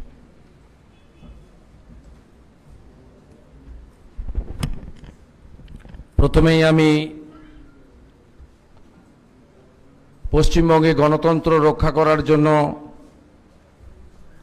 ভারতীয় জনতা পার্টির পতাকাকে কাঁধে নিয়ে সোনার বাংলা গড়ার লক্ষ্যে যারা আত্মনিবেদিত প্রাণ হিসেবে শহীদ হয়েছেন, সেই 176 জন শহীদ এবং বিশেষ করে 2রা মের পর থেকে অদ্যাবধি প্রায় 45 জন এই অল্প সময়ের মধ্যে আত্মবলিদান দিতে বাধ্য হয়েছেন, তাদের সকলের বিধেয়ী আত্মার অমরত্ব প্রার্থনা করি এবং নতমস্তকে প্রণাম জানাই। শহীদ পরিবারের সমস্ত স্বজনকে পৃথিবীর সর্ববৃহৎ পার্টি ভারতীয় জনতা পার্টির পশ্চিমবঙ্গ শাখার পক্ষ থেকে সমবেদনা জ্ঞাপন করি। শুধু শহীদ পরিবার নয়, অত্যাচারিতা রমণী, অসংখ্য আক্রান্ত আমাদের পার্টির সমর্থক ভোটার, শুধু সমর্থক ভোটার নয়, যারা সনাতনে বিশ্বাস করেন,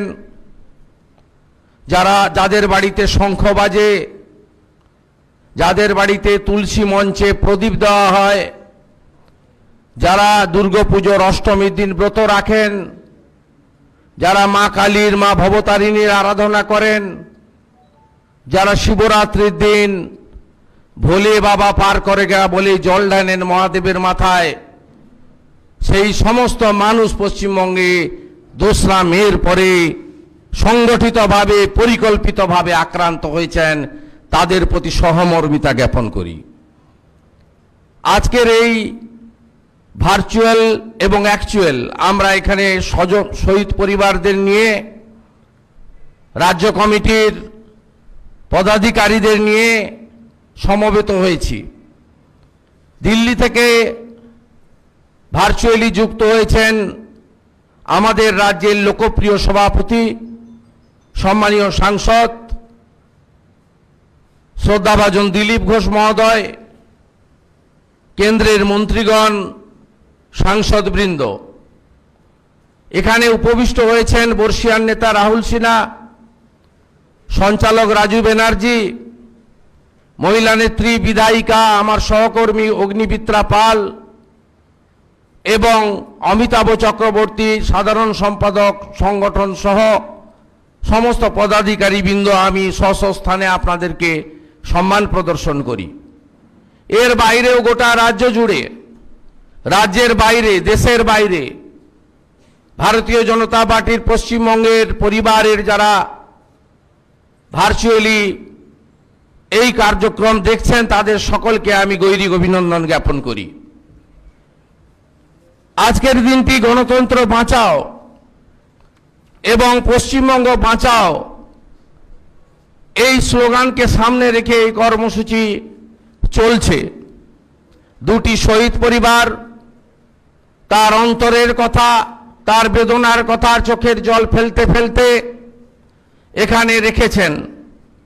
আমি নতমস্তকে এই সভাতে উল্লেখ করতে চাই ঝাড়গ্রামের শহীদ তারক সাউর নাম। যিনি ওবিসি পরিবার থেকে আসছেন।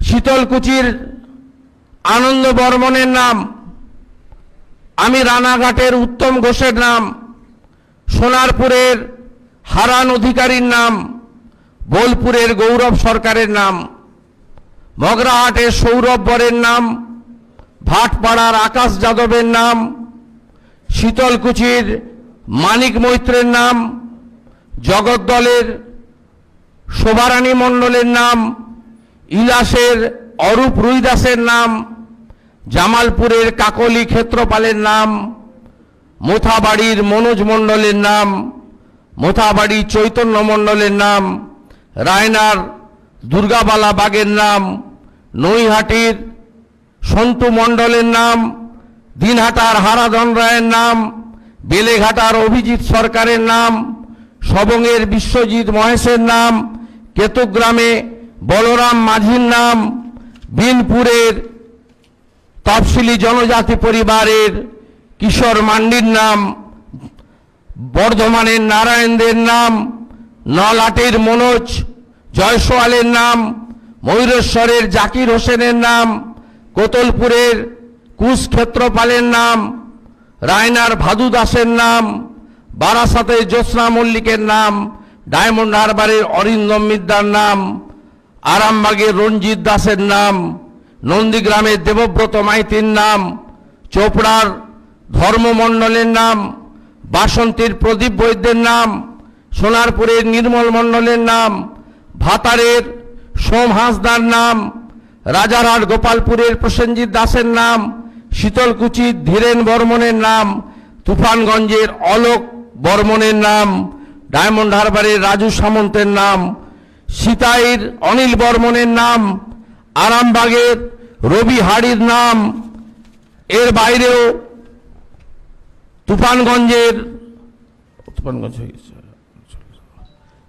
বাইরেও ব্যারাকপুরের জয়প্রকাশ যাদব, তমলুকের দেবাশিস আচার্য, সীতাই শ্রীধর দাস সহ অসংখ্য আমাদের পার্টির কর্মী সমর্থক ভোটাররা এই সময়কালে খুন হয়েছে। আমাদের বক্তা মুখপাত্র শ্রমিক ভট্টাচার্য বলছিলেন যে মাননীয় মুখ্যমন্ত্রী তিনি বলেন যে আমি কি কেয়ারটেকার মুখ্যমন্ত্রী ছিলাম, আইন শৃঙ্খলার দায়িত্ব ছিল নির্বাচন কমিশন, দায়িত্ব আমার ছিল না। 5ই মে থেকে গতকালের হত্যাকে যদি আমরা যুক্ত করি তাহলে 30 জন এই মুখ্যমন্ত্রীর পূর্ণকালীন সময়ে তিনি তার সময়কালে হত্যা হয়েছেন। আজকে আমাদের প্রারম্ভিক যিনি বক্তব্য রেখেছেন অগ্নিমিত্রা পাল মহোদয়া মহিলাদের উপর অত্যাচারের যে বিভৎস কাহিনীর কথা তুলে ধরেছেন একটার পর একটা, এতে আমরা লজ্জিত হই। এবারের এই ঘটনা বিগত দিনের রাজনৈতিক সন্ত্রাসের সঙ্গে কোনোভাবে একভাবে দেখলে চলবে না। একটা সংগঠিত পরিকল্পিত এবং ভারতীয় জনতা পার্টি করার অপরাধে একেবারে বুথ স্তরের কার্যকর্তা, পোলিং এজেন্ট, বুথ সভাপতি, শক্তি কেন্দ্র প্রমুখ এবং একটা বিশেষ ধর্ম পালন করা লোকেদেরকে শেষ করে দেওয়া হয়েছে। শুধু রাজনৈতিক আক্রমণ নয়, জেসিপি চালিয়ে গ্রামের পর গ্রাম, দোকানের পর দোকান মাটিতে মিশিয়ে দেওয়া হয়েছে। সংঘবদ্ধভাবে একটা নির্দিষ্ট সম্প্রদায়ের কিছু গুন্ডা দুষ্কৃতকারীকে মদত দিয়ে প্রশাসনকে নিষ্ক্রিয় করে রেখে মাননীয় মুখ্যমন্ত্রী যাদেরকে দুধেল গাই বলে চিহ্নিত করেন, তারা গ্রামের পর গ্রাম, তফসিলি পাড়ার পর পাড়া, ওবিসি পাড়ার পর পাড়া, আদিবাসী পাড়ার পর পাড়া লুট করেছে। বাড়িতে নুন রাখার একটা বাটি পর্যন্ত রাখতে দেয়নি। এই অবস্থা পশ্চিম বাংলায় হয়েছে। এরা ভেবেছিল এইভাবে করতে করতে পশ্চিম বাংলায় বিরোধীদেরকে ধ্বংস করে দেব, কিন্তু ভারতীয় জনতা পার্টি তার কর্মী সমর্থকদের পাশে বুক চিতিয়ে সর্বস্ব নিয়ে দাঁড়িয়েছে।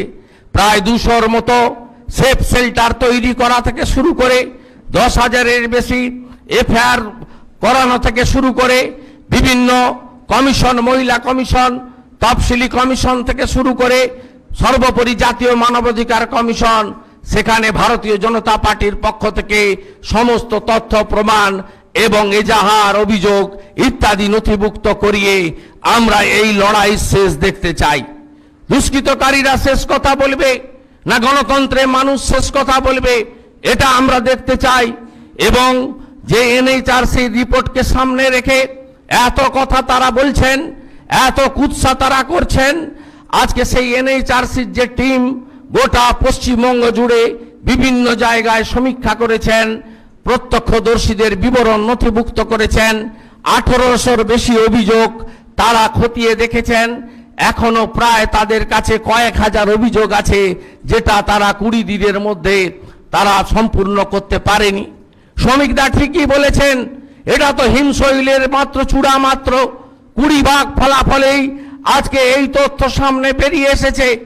আজকে স্বাধীনতার পরে আজকে 46-এর ক্যালকাটা কিলিং বলুন, নোয়াখালীর ঘটনা অবিভক্ত বাংলার বলুন, 84 সালের শিখ দাঙ্গা বলুন, ভাগলপুরের ঘটনা বলুন, সব কিছুকে ছাপিয়ে গেছে ভোট পরবর্তী পশ্চিমবাংলার হিংসা এবং সরকারি প্রশাসনকে নিষ্ক্রিয় রেখে যে ঘটনা ঘটেছে, এটাকে কোনোভাবে একেবারে বিচার বিশ্লেষণ যত ভাষা আছে প্রয়োগ করলেও শেষ হতে পারে না।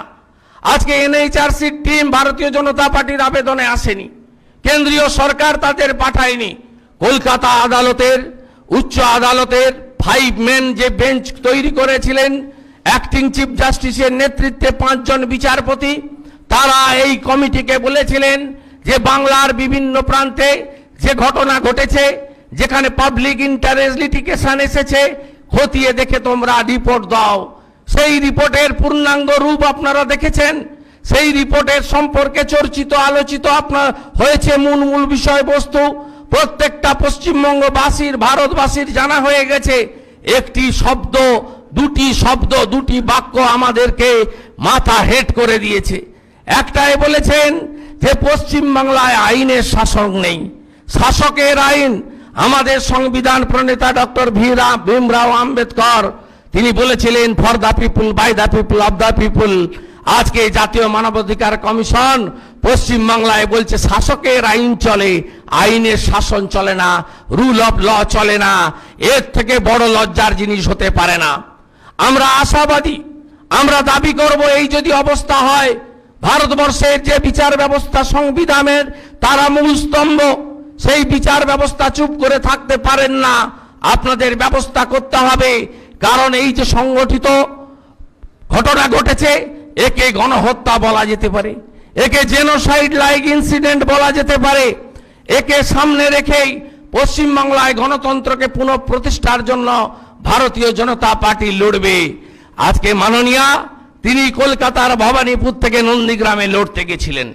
আমাকে ভারতীয় জনতা পার্টির পরিষদীয় দল বিধায়করা সর্বসম্মতিক্রমে 2 জন সেন্ট্রাল অবজারভার রবিশঙ্কর প্রসাদজি, ভূপেন্দ্র যাদবজির উপস্থিতিতে, সম্মানীয় রাজ্য সভাপতির উপস্থিতিতে সর্বসম্মতিক্রমে বিধানসভার বিরোধী দলনেতার সম্মান দিয়েছেন, দায়িত্ব দিয়েছেন।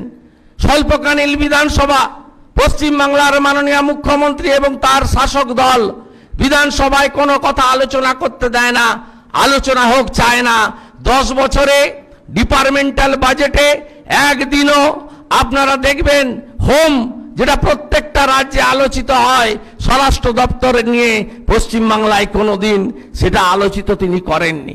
বিধানসভায় আমি যখন রাজ্যপালের ভাষণের উপরে মাননীয় মুখ্যমন্ত্রীর আগে বলতে উঠে আমি বললাম, এবারের বিধানসভায় 3টি জিনিস সবচেয়ে গুরুত্বপূর্ণ। একটা হলো ভারত কেশরী ডক্টর শ্যামাপ্রসাদ মুখোপাধ্যায়, তার আদর্শে বিচারধারায় বিগত দিনে জনসংঘ, আজকের ভারতীয় জনতা পার্টি তারা 3 থেকে 77 হয়েছে, 77টা পদ্মফুল বিধানসভার মধ্যে ফুটেছে। দ্বিতীয় কথা আমি বলেছিলাম, স্বাধীনতার পরে বিধানসভা গঠিত হওয়ার পরে এই প্রথমবার কমিউনিস্ট, মার্ক্সবাদী কমিউনিস্ট এবং কংগ্রেসের কোন প্রতিনিধিকে পশ্চিমবাংলার জনগণ পাঠায়নি। ভারতীয় জনতা পার্টি বহুদলীয় গণতন্ত্রে বিশ্বাস করে। আমরা পাঠাইনি বলিনি, জনগণ তাদের নির্বাচিত করে পাঠায়নি, কারণ তারা বিরোধী দলের দায়িত্ব পালন করতে গত 10 বছরে ব্যর্থ হয়েছে, তাই বাংলার জনগণ তাদেরকে রিজেক্ট করেছে, এ কথা বলেছি। তৃতীয় কথাটি যখন বলেছি যে নন্দীগ্রামের জনগণকে আমি ধন্যবাদ জানাই, কৃতজ্ঞতা জানাই যে তারা তিনবারের মুখ্যমন্ত্রী তাকে হারিয়ে, আমার মতো একটা গাঁয়ের ছেলে, সাধারণ ছেলেকে, মুখ্যমন্ত্রীকে হারিয়ে প্রায় 2000 ভোটে 1956 ভোটে নির্বাচিত করে আমাকে পাঠিয়েছেন বিধানসভায়। তখন মুখ্যমন্ত্রীর নেতৃত্বে তৃণমূল কংগ্রেসের বিধায়করা তারা রে রে করে উঠলো, বলল এ কথা বলা যাবে না, বিচারাধীন বিষয়, বিচারাধীন বিষয়, তা এই কথা আলোচনা করা যাবে না। মাননীয় মুখ্যমন্ত্রী, আমি বলেছিলাম সেদিন বিধানসভার মধ্যে 1996 সালে কেরালায় এলডিএফ জিতেছিল, অচ্যুতানন্দজি মুখ্যমন্ত্রী হেরেছিলেন, অচ্যুতানন্দজি মুখ্যমন্ত্রী হননি। 4 বছর আগে প্রেম কুমার ধুবলজি হেরেছিলেন, হিমাচলে বিজেপি জিতেছিল, প্রেম কুমার ধুবলজি হননি নৈতিকতার কারণে। আর এই মুখ্যমন্ত্রী, একে আমি সবাই বলছি, যার এক কান কাটা হয় রাস্তার এক পাশ দিয়ে যায়, যার দুটো কান কাটা হয় রাস্তার মাঝখান দিয়ে যায়, এই হেরো মুখ্যমন্ত্রী, নন এমএলএ মুখ্যমন্ত্রী, তিনি পশ্চিম বাংলায় শাসন করছেন। দেখছেন না, লকডাউনে সবকিছু খুলে দিয়েছেন। কি বন্ধ আছে? বন্ধ আছে স্কুল আর কলেজ। কি বন্ধ আছে? লোকাল ট্রেন চলবে না কেন্দ্রীয় সরকারের। রেল যত ক্ষতিগ্রস্ত হয় তত খুশি হবেন আমাদের এই নন এমএলএ সিএম। আর কি বন্ধ আছে? রথযাত্রা গেল, শ্রী জগন্নাথ দেব, বলভদ্র, সুভদ্রা, তার রথের দড়িতে কেউ টান দিতে পারবে না। মহেশের রথ হবে না, মহিষাদলের রথ হবে না, কলকাতার ইস্কনের রথ হবে না, মায়াপুরের রথ হবে না, তাই ধর্মীয় শোভাযাত্রা নিষিদ্ধ। আর তৃতীয় কি? তৃতীয় হচ্ছে ভারতীয় জনতা পার্টির মিছিল মিটিং বন্ধ। ভ্যাকসিন কাণ্ড বলা যাবে না, দুর্নীতির বিরুদ্ধে কথা বলা যাবে না। প্রধানমন্ত্রী আবাস যোজনা কেন্দ্রীয় সরকারের 100% অর্থে গরিব মানুষের বাড়ি দিয়েছেন মোদিজি, সেই বাড়ি থেকে বঞ্চিত করছে বিজেপি, তার প্রতিবাদ করা যাবে না। ভ্যাকসিন, কোউইন ভ্যাকসিন অ্যাপে রেজিস্ট্রেশন করে আজকে আপনি ভ্যাকসিন, 2.5 কোটির বেশি ভ্যাকসিন রাজ্যে দেওয়া হয়েছে, 2,32,00,000 দিয়েছে কেন্দ্রীয় সরকার, আর 18 লক্ষ আপনি কিনে দিয়েছেন। ভ্যাকসিন থেকে বঞ্চিত হচ্ছে, তার প্রতিবাদ করা যাবে না। এটাই হচ্ছে মুখ্যমন্ত্রীর লকডাউন। 110টা পুরসভা কর্পোরেশনের নির্বাচন করতে পারে না, 4 বছর কলেজে ছাত্র সংসদের নির্বাচন করতে পারে না। আর তার জন্য ভবানীপুরের ভোটটা করতে হবে, কারণ তার দলে তিনি একমাত্র পোস্ট, আর সবাই ল্যাম্প পোস্ট, তার দলে বিকল্প কেউ নেই। বিজেপি উত্তরাখণ্ডে আজকে মুখ্যমন্ত্রী পরিবর্তন করেছে। কেন পরিবর্তন করেছে? তার কারণ বিজেপি মনে করে মানুষের জীবন আগে, কোভিড থেকে মানুষকে বের করে আনতে হবে। মোদিজির লক্ষ্য 100% ভ্যাকসিনেশন 18 বছরের ঊর্ধ্বে ডিসেম্বরের মধ্যে শেষ করা, এটাই হলো তার লক্ষ্য। তাই গণতন্ত্র বাঁচাও, পশ্চিমবঙ্গ বাঁচাও। বিধানসভার ভিতরে আমরা পরিষদীয় দল, বিধানসভার বাইরে ভারতীয় জনতা পার্টি, আমরা সবাই একসঙ্গে কাঁধে কাঁধ মিলিয়ে এই যে ব্যবস্থা চলছে পশ্চিমবঙ্গে তার বিরুদ্ধে লড়ব। প্রত্যেক দিন একটা করে মামলা করছে বিরোধী দলনেতার নামে। আপনাদের আমি বলি, রাহুলদাকে একটু আগে উল্লেখ করেছেন, আমাকে নিয়ে ভাবার একদম দরকার নেই। শুভেন্দু অধিকারী এগুলোতে ভয় পায় না। নন্দীগ্রামের সময়ও তৎকালীন সরকার 40-এর বেশি মামলা দিয়েছিল আমার নামে। আপনারা এতটুকু ভীত হবেন না। পশ্চিম বাংলায় এদেরকে উখাড় ফেকনে কে লিয়ে जो करना है करना पड़ेगा। শুভেন্দু অধিকারী করবে আপনাদেরকে নিয়ে। এ কোনো কিছুর কাছে ভয় পাওয়ার এতটুকু কারণ নেই। আমরা জিতব এবং সমস্ত দুষ্কৃতকারী খুনিদের বিরুদ্ধে ব্যবস্থা হবে। আমি আশ্বস্ত করতে চাই, 25,000-এর বেশি মানুষ আর্থিকভাবে ক্ষতিগ্রস্ত হয়েছেন। ভারতীয় জনতা পার্টি তাদের সঙ্গে আছে, সমস্ত শহীদ পরিবারের সঙ্গে আছে। দল থেকে সাহায্য করা হয়েছে, সমস্ত রমণী, অত্যাচারিত রমণীদের পাশে আছে। এবং জাতীয় মানবাধিকার কমিশনের যে রিপোর্ট কোর্টের নির্দেশে হয়েছে, আমি আশা করব বিচার ব্যবস্থা তারাই পাঠিয়েছিলেন, তাদেরই রিপোর্ট যথোপযুক্ত ব্যবস্থা করে পশ্চিমবঙ্গকে আপনারা জঞ্জাল মুক্ত করবেন। পশ্চিমবঙ্গে for the party, by the party, of the party ব্যবস্থার যিনি প্রচলন করেছেন মাননীয় নন এমএলএ মুখ্যমন্ত্রী মমতা ব্যানার্জি, তার যে রাজত্ব, সেই রাজত্বর অবসান করে এখানে for the people, by the people, of the people ব্যবস্থা চালু হবে, সংবিধান রক্ষিত হবে। এইটুকু বলে আমার পরবর্তী রাজ্য সভাপতি সম্মানীয় দিলীপ ঘোষ মহোদয় সমাপ্তি ভাষণ রাখবেন এবং একটি ভিডিও আছে, যারা যেখান থেকে দেখছেন সেই ভিডিওটা আপনারা দেখবেন কি অত্যাচারটা হয়েছে। আমাকে দলের পক্ষ থেকে 3টে রাজ্যে পোস্টপোল ভায়োলেন্স নিয়ে ভার্চুয়াল বলার দায়িত্ব দেওয়া হয়েছিল, উড়িষ্যা, গুজরাট এবং মেঘালয়। আমরা বলেছি শুধুমাত্র পশ্চিমবঙ্গ বিজেপি নয়, গোটা ভারতবর্ষের বিজেপি আপনাদের সঙ্গে আছে। সর্বভারতীয় সভাপতি জগৎ প্রকাশ নাড্ডাজি থেকে শুরু করে স্বরাষ্ট্রমন্ত্রী প্রাক্তন সভাপতি অমিত শাহজি থেকে শুরু করে সর্বোপরি আমাদের প্রধানমন্ত্রী নরেন্দ্র মোদী, তিনি 5ই মে রাজ্যপালকে ফোন করেছিলেন যে মহামান্য রাজ্যপাল, ল অ্যান্ড অর্ডার হচ্ছে স্টেট সাবজেক্ট, আপনি বলুন ওদের বন্ধ করতে, এই নরসংহার, এই অত্যাচার বন্ধ করতে সবাই আপনাদের সঙ্গে আছে, ভয় পাবেন না। 16 সালে 3, 21-এ 77, 16 সালে 10%, এবারে 38.1, 16 সালে 55 লক্ষ, এবারে 2,28,00,000-এর বেশি। বিজেপি এগোচ্ছে, অভিষ্ট লক্ষ্যে পৌঁছাবে। 2.5 মাসের সরকারের হয়েছে, পশ্চিমবাংলায় লাড্ডু বিতরণ হয়নি, বাংলাদেশে লাড্ডু বিতরণ হয়েছে। তাই পশ্চিমবঙ্গকে বাংলাদেশ 2 হওয়ার হাত থেকে রক্ষা করার জন্য, রোহিঙ্গাদের হাত থেকে বাঁচানোর জন্য বিরোধী দলনেতা হিসেবে শুভেন্দু অধিকারী আপনাদের সঙ্গে আছে, আপনাদের সঙ্গে লড়বে এবং আমরা জিতব। পরিশেষে কবির ভাষায় বলি, ভাবতে হবে তুমি যা চাও, জগৎটাকে তুমি নাচাও, দেখবে হঠাৎ নয়ন মেলে। মাননীয়া মমতা ব্যানার্জি, তুমি যেটা চাও না বাংলায় সেটাই হবে আগামী দিনে। সবাই খুব ভালো থাকবেন। ভারত মাতা কি।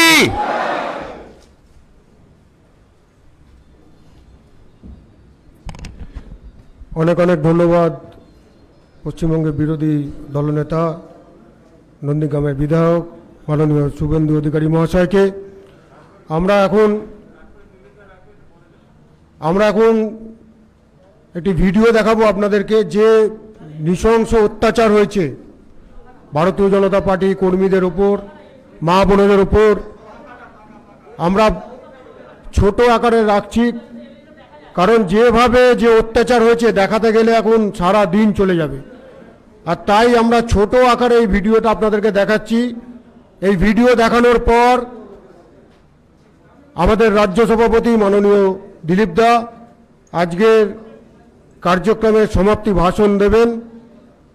আমি অনুরোধ করব আমাদের আইটি টিমকে যে এই ভিডিও তুলে ধরার জন্যে। সকলকে অনুরোধ করব আপনারা এই ভিডিওটি দেখুন। পশ্চিমবঙ্গে যে নৃশংস অত্যাচার হয়েছে ভারতীয় জনতা পার্টি কর্মীদের ওপর, আপনাদেরকে অনুরোধ করব আপনারা সকলে এটা দেখুন। দিদির তৃতীয়বারের জন্য শপথ নেওয়ার পূর্বে রক্তের বন্যা বইছে, চারিদিকে আগুন ছড়িয়ে পড়েছে।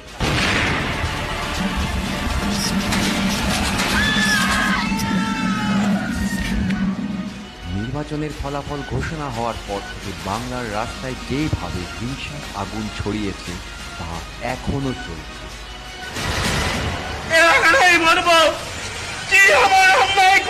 বিজেপির পতাকা নিয়ে আমাদেরকে আমরা মরতে চাই, পুলিশ প্রশাসনের সামনে মরতে চাই।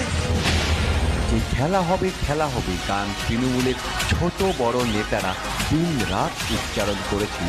ফলাফল ঘোষণা হওয়ার 3 দিনের মধ্যেই সেই গান 35 জন বিজেপি কার্যকর্তাদের প্রাণ কেড়ে নেয়। 2রা মের পর যখন তৃণমূল সরকারের সুপ্রিমো মমতা ব্যানার্জি শাসনের দায়ভার গ্রহণ করার প্রস্তুতি নিচ্ছিলেন, সেই সময় অন্যদিকে কলকাতার নিবাসী অভিজিৎ সরকারকে গলা টিপে নির্মমভাবে হত্যা করা হচ্ছিল। ব্যক্তিগত জীবনে উনি একজন শিল্পী ছিলেন এবং মূর্তি বানিয়ে নিজের পরিবারের ভরণ পোষণ করতেন। কলকাতার বেলেঘাট অঞ্চলে 30 নম্বর ওয়ার্ড স্বপন সমাদার ও পরেশ পালের নেতৃত্বে নারকেলডাঙ্গা পুলিশের সামনে দাঁড়িয়ে বাড়ি ঘরদোর সব ভাঙচুর করে দিল। প্রথমে তার প্রিয় কুকুরটিকে হত্যা করা হয়, তারপর নির্মমভাবে খুন করা হয়। অপরাধ ছিল সে শুধু ভারতীয় জনতা পার্টির সদস্য। এই হত্যালীলা বাংলার এক কালো অধ্যায়, যেটি তৃণমূল সরকার বছরের পর বছর নিজের রাজনৈতিক অস্ত্র হিসাবে ব্যবহার করে আসছে। আমরা জানি 2018 পঞ্চায়েত নির্বাচনের পর সারা বাংলা জুড়ে যেভাবে হত্যালীলা শুরু হয়েছিল, অত্যাচার হচ্ছিল, তখন সুপ্রিম কোর্ট পশ্চিমবঙ্গের গণতন্ত্রের হত্যার বিষয় নিয়ে চিন্তা প্রকাশ করেছিল। 2019-এর লোকসভা নির্বাচনের পরেও বাংলায় ব্যাপক রাজনৈতিক হিংসা চলে এবং 11 জন নিরীহ ব্যক্তি প্রাণ হারান। এই ধরনের বদলা নেওয়ার মানসিকতা এবং হিংসার জন্য হাজার হাজার বিজেপি সদস্যদের বাংলা ছেড়ে পালাতে হয়েছিল। দেখে মনে হচ্ছিল কাশ্মীরি পণ্ডিতদের মতো পালিয়ে গিয়ে নিজের প্রাণ বাঁচাতে চাইছিলেন। যারা পালিয়ে গেছিলেন তারা প্রাণে বেঁচে গেছেন, কিন্তু যারা পালাতে পারেননি তাদের নিজের প্রাণের মূল্য দিতে হয়েছিল। এরকমই একটি ঘটনা ঘটেছিল সোনারপুরের হারান অধিকারীর সঙ্গে। হারানের অপরাধ ছিল সে বিজেপি করত। এই অপরাধের জন্য 70 বছরের বৃদ্ধ বাবার সামনে তাকে হত্যা করা হয়েছিল। এই বৃদ্ধ পিতা নকুল অধিকারীর চোখের সামনে আজও ভাসে কি নির্মমভাবে ছেলেকে হত্যা করেছিল তৃণমূলের গুন্ডারা। এভাবেই আরেকজন বিজেপি সদস্য কাকলি ক্ষেত্রপালকে হত্যা করা হয়েছিল। নির্বাচনের ফলাফল ঘোষণা হওয়ার পর বর্ধমানের নিবাসী কাকলি ক্ষেত্রপালের ঘরে তৃণমূলের গুন্ডারা হামলা করেছিল এবং তাকে হত্যা করেছিল। শুধুমাত্র কাকলিকেই না, সেই গ্রামে থাকা প্রত্যেকটি ব্যক্তির বাড়িতে তৃণমূলের গুন্ডা বাহিনী হামলা চালিয়েছিল। তাদের হিংসার বলি হতে হয়েছিল, লুটপাট ডাকাতি চলেছিল। অপরাধ ছিল একটাই, নির্বাচনে তারা অন্য বিচারধারার দলকে ভোট দিয়েছিল। বাংলার হিন্দুরা নিজের দেশেই শরণার্থী হওয়ার জন্য বাধ্য হয়ে পড়েছে। 2021-এর এই নির্বাচন বাংলার মানুষের চোখে এক দুঃস্বপ্ন হয়ে থেকেছে। কারণ মমতা ব্যানার্জির দল জনকল্যাণ নয়, প্রতিশোধে বিশ্বাসী। যে বাংলা কোনো এক সময় মিষ্টি ও বুদ্ধিজীবীর জন্য সারা দেশে পরিচিতি পেত, আজ সেই বাংলা সমগ্র দেশে এই রাজনৈতিক হত্যালীলার জন্য চেনে। মুখ্যমন্ত্রী মমতা ব্যানার্জির তৃতীয় কার্যকাল নির্বাচনোত্তর 35টিরও বেশি কার্যকর্তার রাজনৈতিক হত্যার মাধ্যমে শুরু হয়েছে। এই হত্যা শুধুমাত্র মানুষের হত্যা না, এই হত্যা দেশের গণতন্ত্রের আত্মার হত্যা। এই হত্যালীলা কেন হলো সেই বিষয়টি বোঝাও। আসলে 2019-এর নির্বাচনের পর 18টি লোকসভা সিট বিজেপি জয়ী হওয়ার পর থেকে তৃণমূল এক প্রকারে উন্মাদ হয়ে গেছিল। 2016 থেকে 2021 সালে মাত্র 5 বছরে বিজেপি কার্যকর্তাদের অক্লান্ত পরিশ্রমের ফলে বিধানসভার সংখ্যা 3 থেকে 77টি সিটে পৌঁছে যায়। উন্মাদ টিএমসি তখন ভেবে নিয়েছিল বিজেপি কর্মকর্তাদের সম্পূর্ণরূপে মুছে দেওয়া দরকার। বিগত 5 বছরে শয়ে শয়ে বিজেপি কার্যকর্তাদের হত্যা করা হয়েছে, বাড়িঘরে ইট ছোড়া হয়েছে, গলার মধ্যে তার বেঁধে দড়ি ঝুলিয়ে হত্যা করা হয়েছে, মহিলাদের শ্লীলতাহানি করা হয়েছে, রাস্তাতে তাদের মারা হয়েছে। আশ্চর্যের বিষয়, এইসব করেছে যেই পার্টি, সেই পার্টির সুপ্রিমো হলেন একজন মহিলা। কিন্তু টিএমসির গুন্ডা বাহিনীর এই বিষয়টি জেনে রাখা দরকার। ভারতীয় জনতা পার্টি এই ধরনের অপরাধ হত্যালীলা দেখে ভয় পাওয়ার পাত্র নয়। এই ধরনের হিংসা দেখে সর্বভারতীয় সভাপতি জেপি নাড্ডা বাংলায় আসেন এবং 2 দিন এখানে থেকে হিংসার বলি হওয়া কার্যকর্তাদের পরিবারের সঙ্গে দেখা করেন। স্বরাষ্ট্র মন্ত্রক থেকে এই হিংসার সম্পূর্ণ রিপোর্ট নেওয়া হয় এবং এই হিংসা দেখে স্বরাষ্ট্র মন্ত্রকের দ্বারা বিজেপি বিধায়কদের কেন্দ্রে সুরক্ষা প্রদান করা হয়। প্রধানমন্ত্রী নিজে ফোন করে রাজ্যপালের থেকে এই ঘটনার বিবরণ জেনেছেন।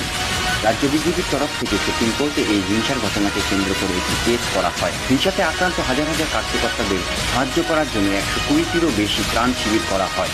বুদ্ধিজীবীদের একটি সংগঠন GIA রাজ্যের হিংসা পরিস্থিতিকে নিয়ে একটি রিপোর্ট স্বরাষ্ট্র দপ্তরের প্রতিমন্ত্রীর কাছে জমা দিয়েছেন।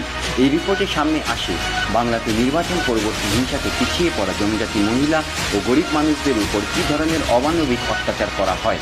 এই হিংসা এতটাই ভয়ানক ছিল যে মানবাধিকার কমিশন, মহিলা কমিশন এই হিংসাকে নিয়ে গভীর চিন্তা প্রকাশ করে ও NCPCR বাচ্চাদের ক্ষতিপূরণের পরামর্শ দেয়।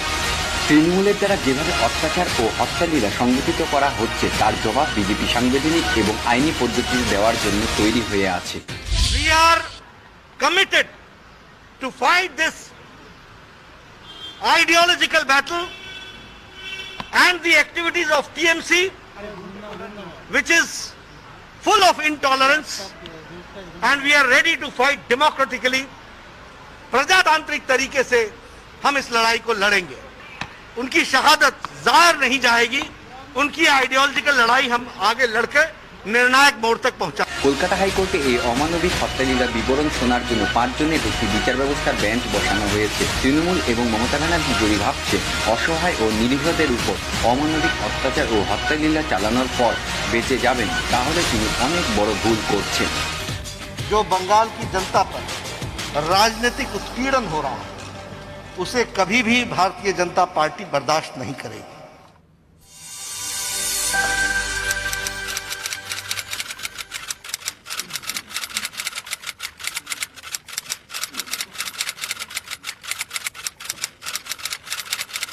भारत माता की, भारत माता की, भारत माता की।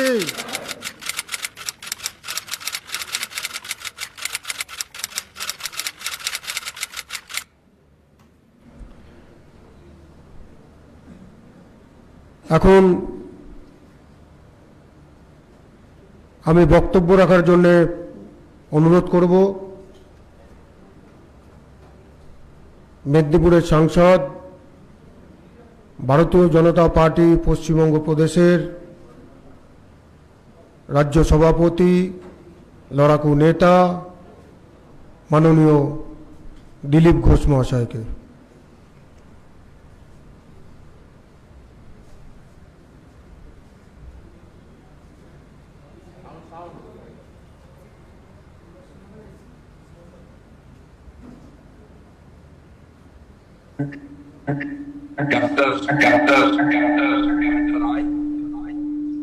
প্রদেশের সাধারণ সম্পাদক সাংসদ তথা সভাপতি শ্রী খগেন মুর্মু, উত্তরবঙ্গ জোনের সহ কনভেনার তথা এমপি মাননীয় সুকান্ত মজুমদার, কলকাতা থেকে মূল মঞ্চে উপস্থিত আছেন সম্মাননীয় বিরোধী নেতা শ্রী শুভেন্দু অধিকারী, প্রাক্তন রাজ্য সভাপতি কেন্দ্রীয় কমিটির সদস্য মাননীয় রাহুল সিনহা,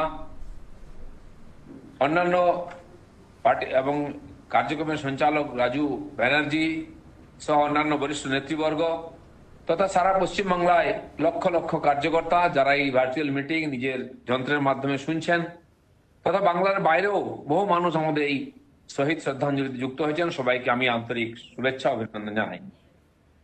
আজকে টিএমসিরও শহীদ দিবস চলছে। কংগ্রেসের শহীদ দিবসকে ছিনিয়ে নিয়ে এসে আন্দোলনে মৃত কর্মীদের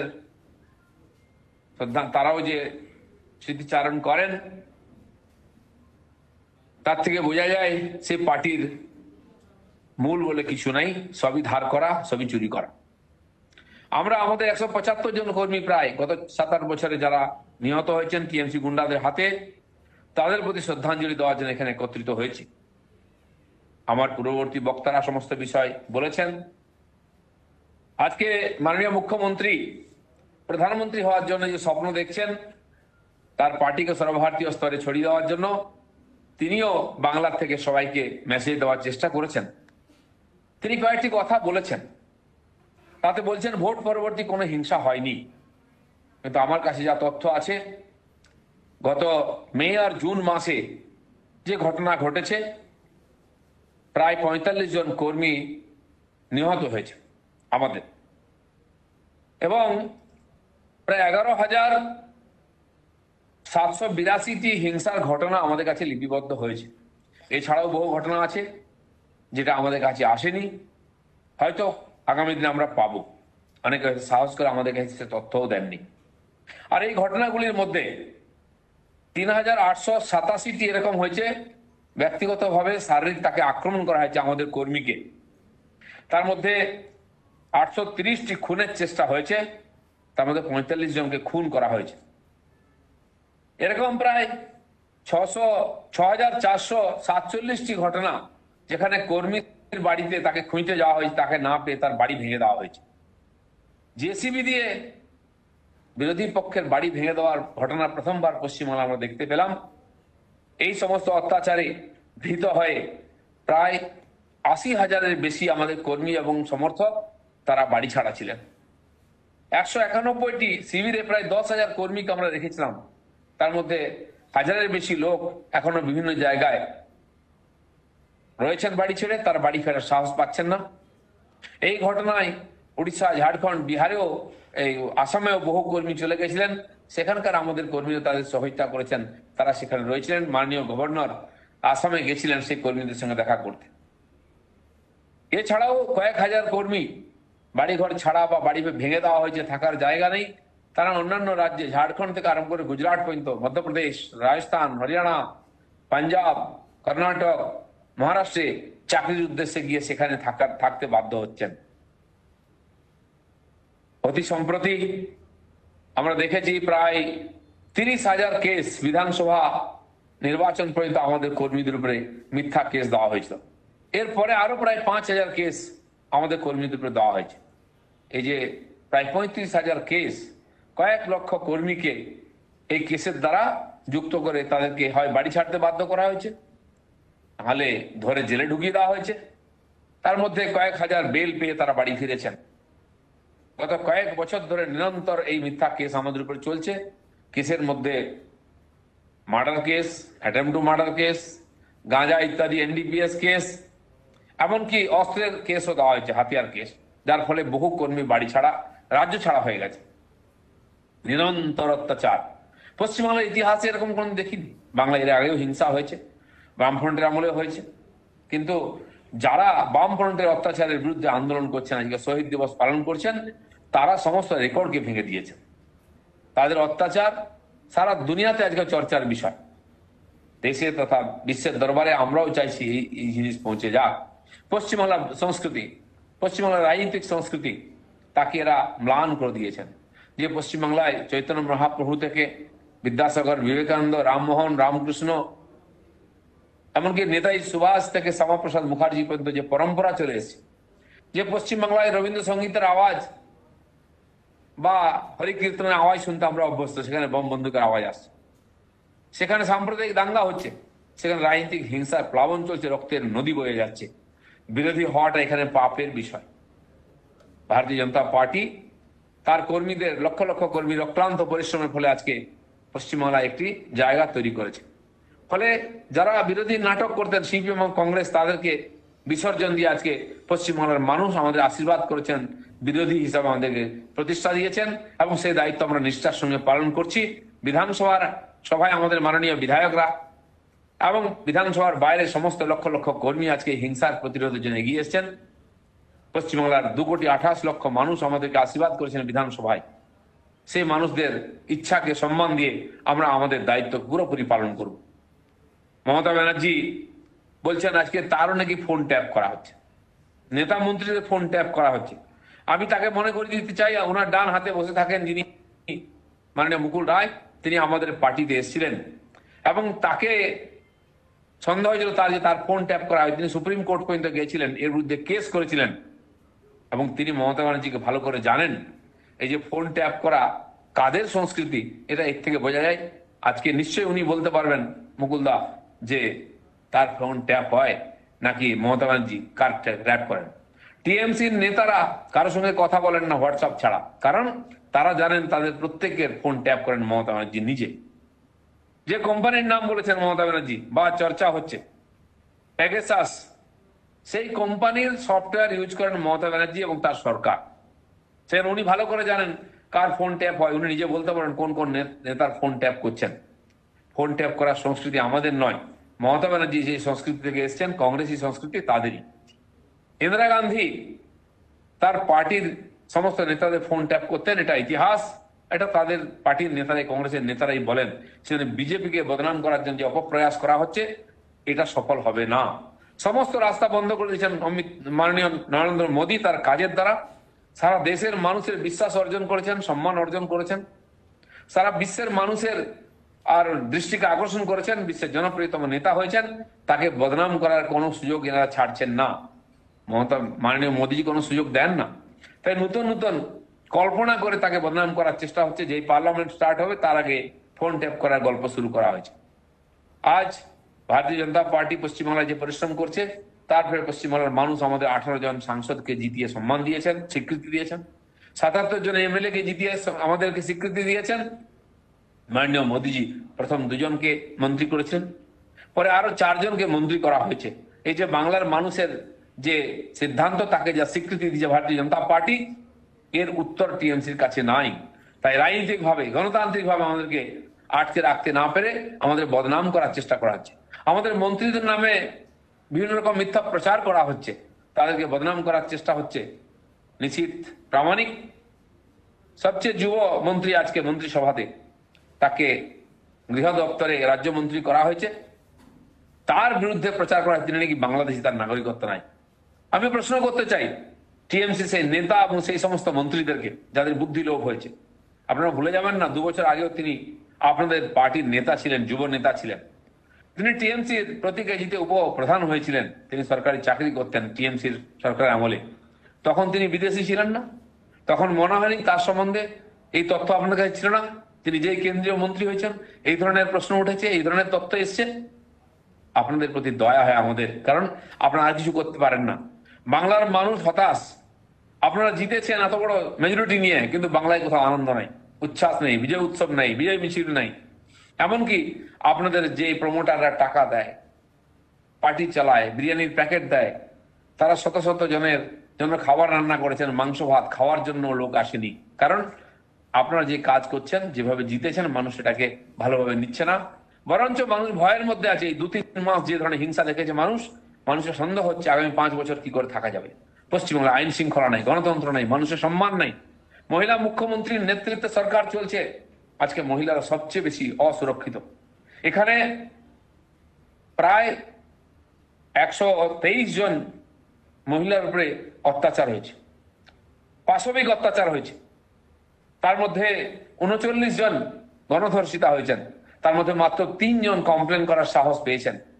যে এখন এই ধর্ষিতা মহিলাদের খবর আমরা পাই, ওমেন কমিশনের চেয়ারপারসন এসেছিলেন এখানে, তার মাধ্যমে ফোন করা হয় যে আসুন আপনাদের কমপ্লেন না হবে। তারা বলেছেন, দিদি আমাদের সম্মান তো গেছে, যদি কমপ্লেন করি প্রাণটাও চলে যাবে।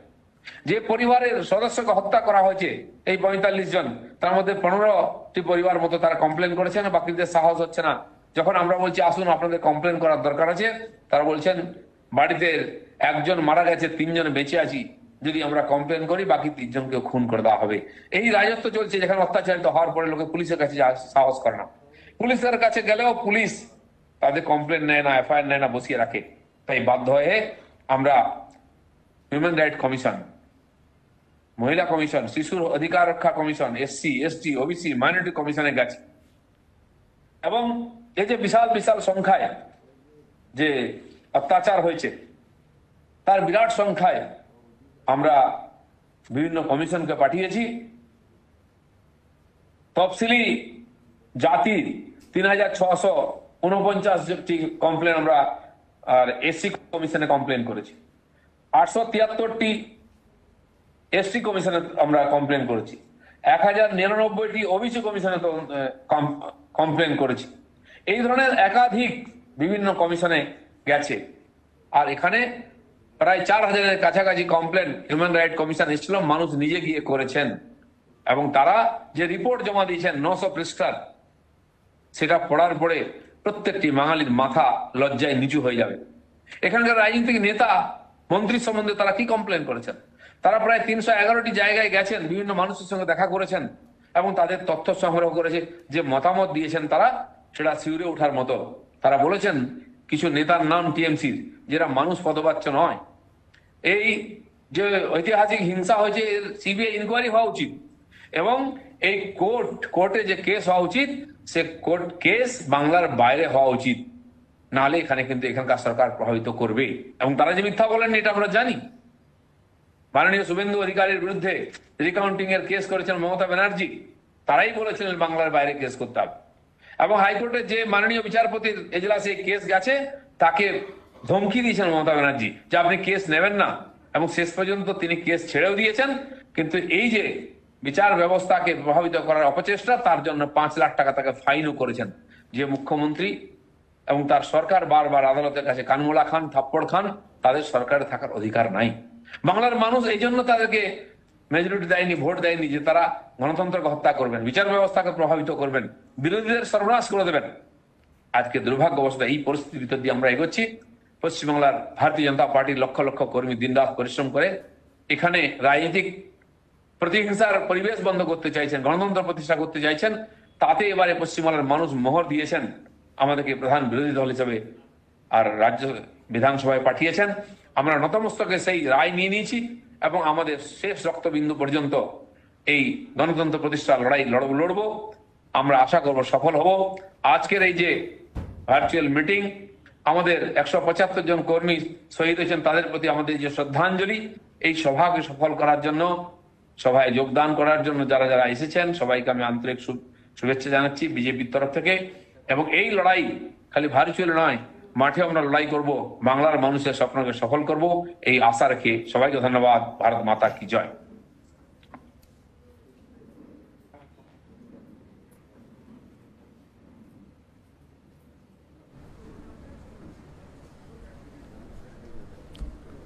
ধন্যবাদ।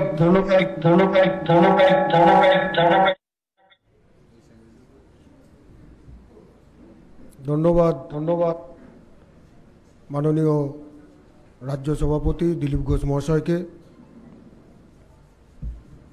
তিনি তার মূল্যবান বক্তব্য রেখেছেন।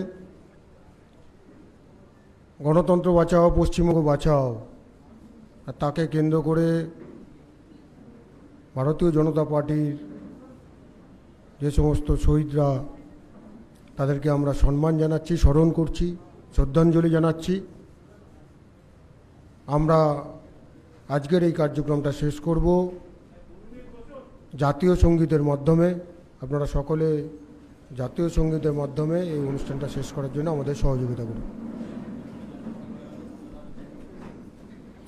1 2 1 2 জনগণ মন অধিনায়ক জয় হে ভারত ভাগ্য বিধাতা, पंजाब सिंधु गुजरात मराठा द्राविड़ उत्कल बंग, विंध्य हिमाचल यमुना गंगा उच्चल जलधि तरंग, तब शुभ नामे जागे, तब शुभ आशीष मागे, गाय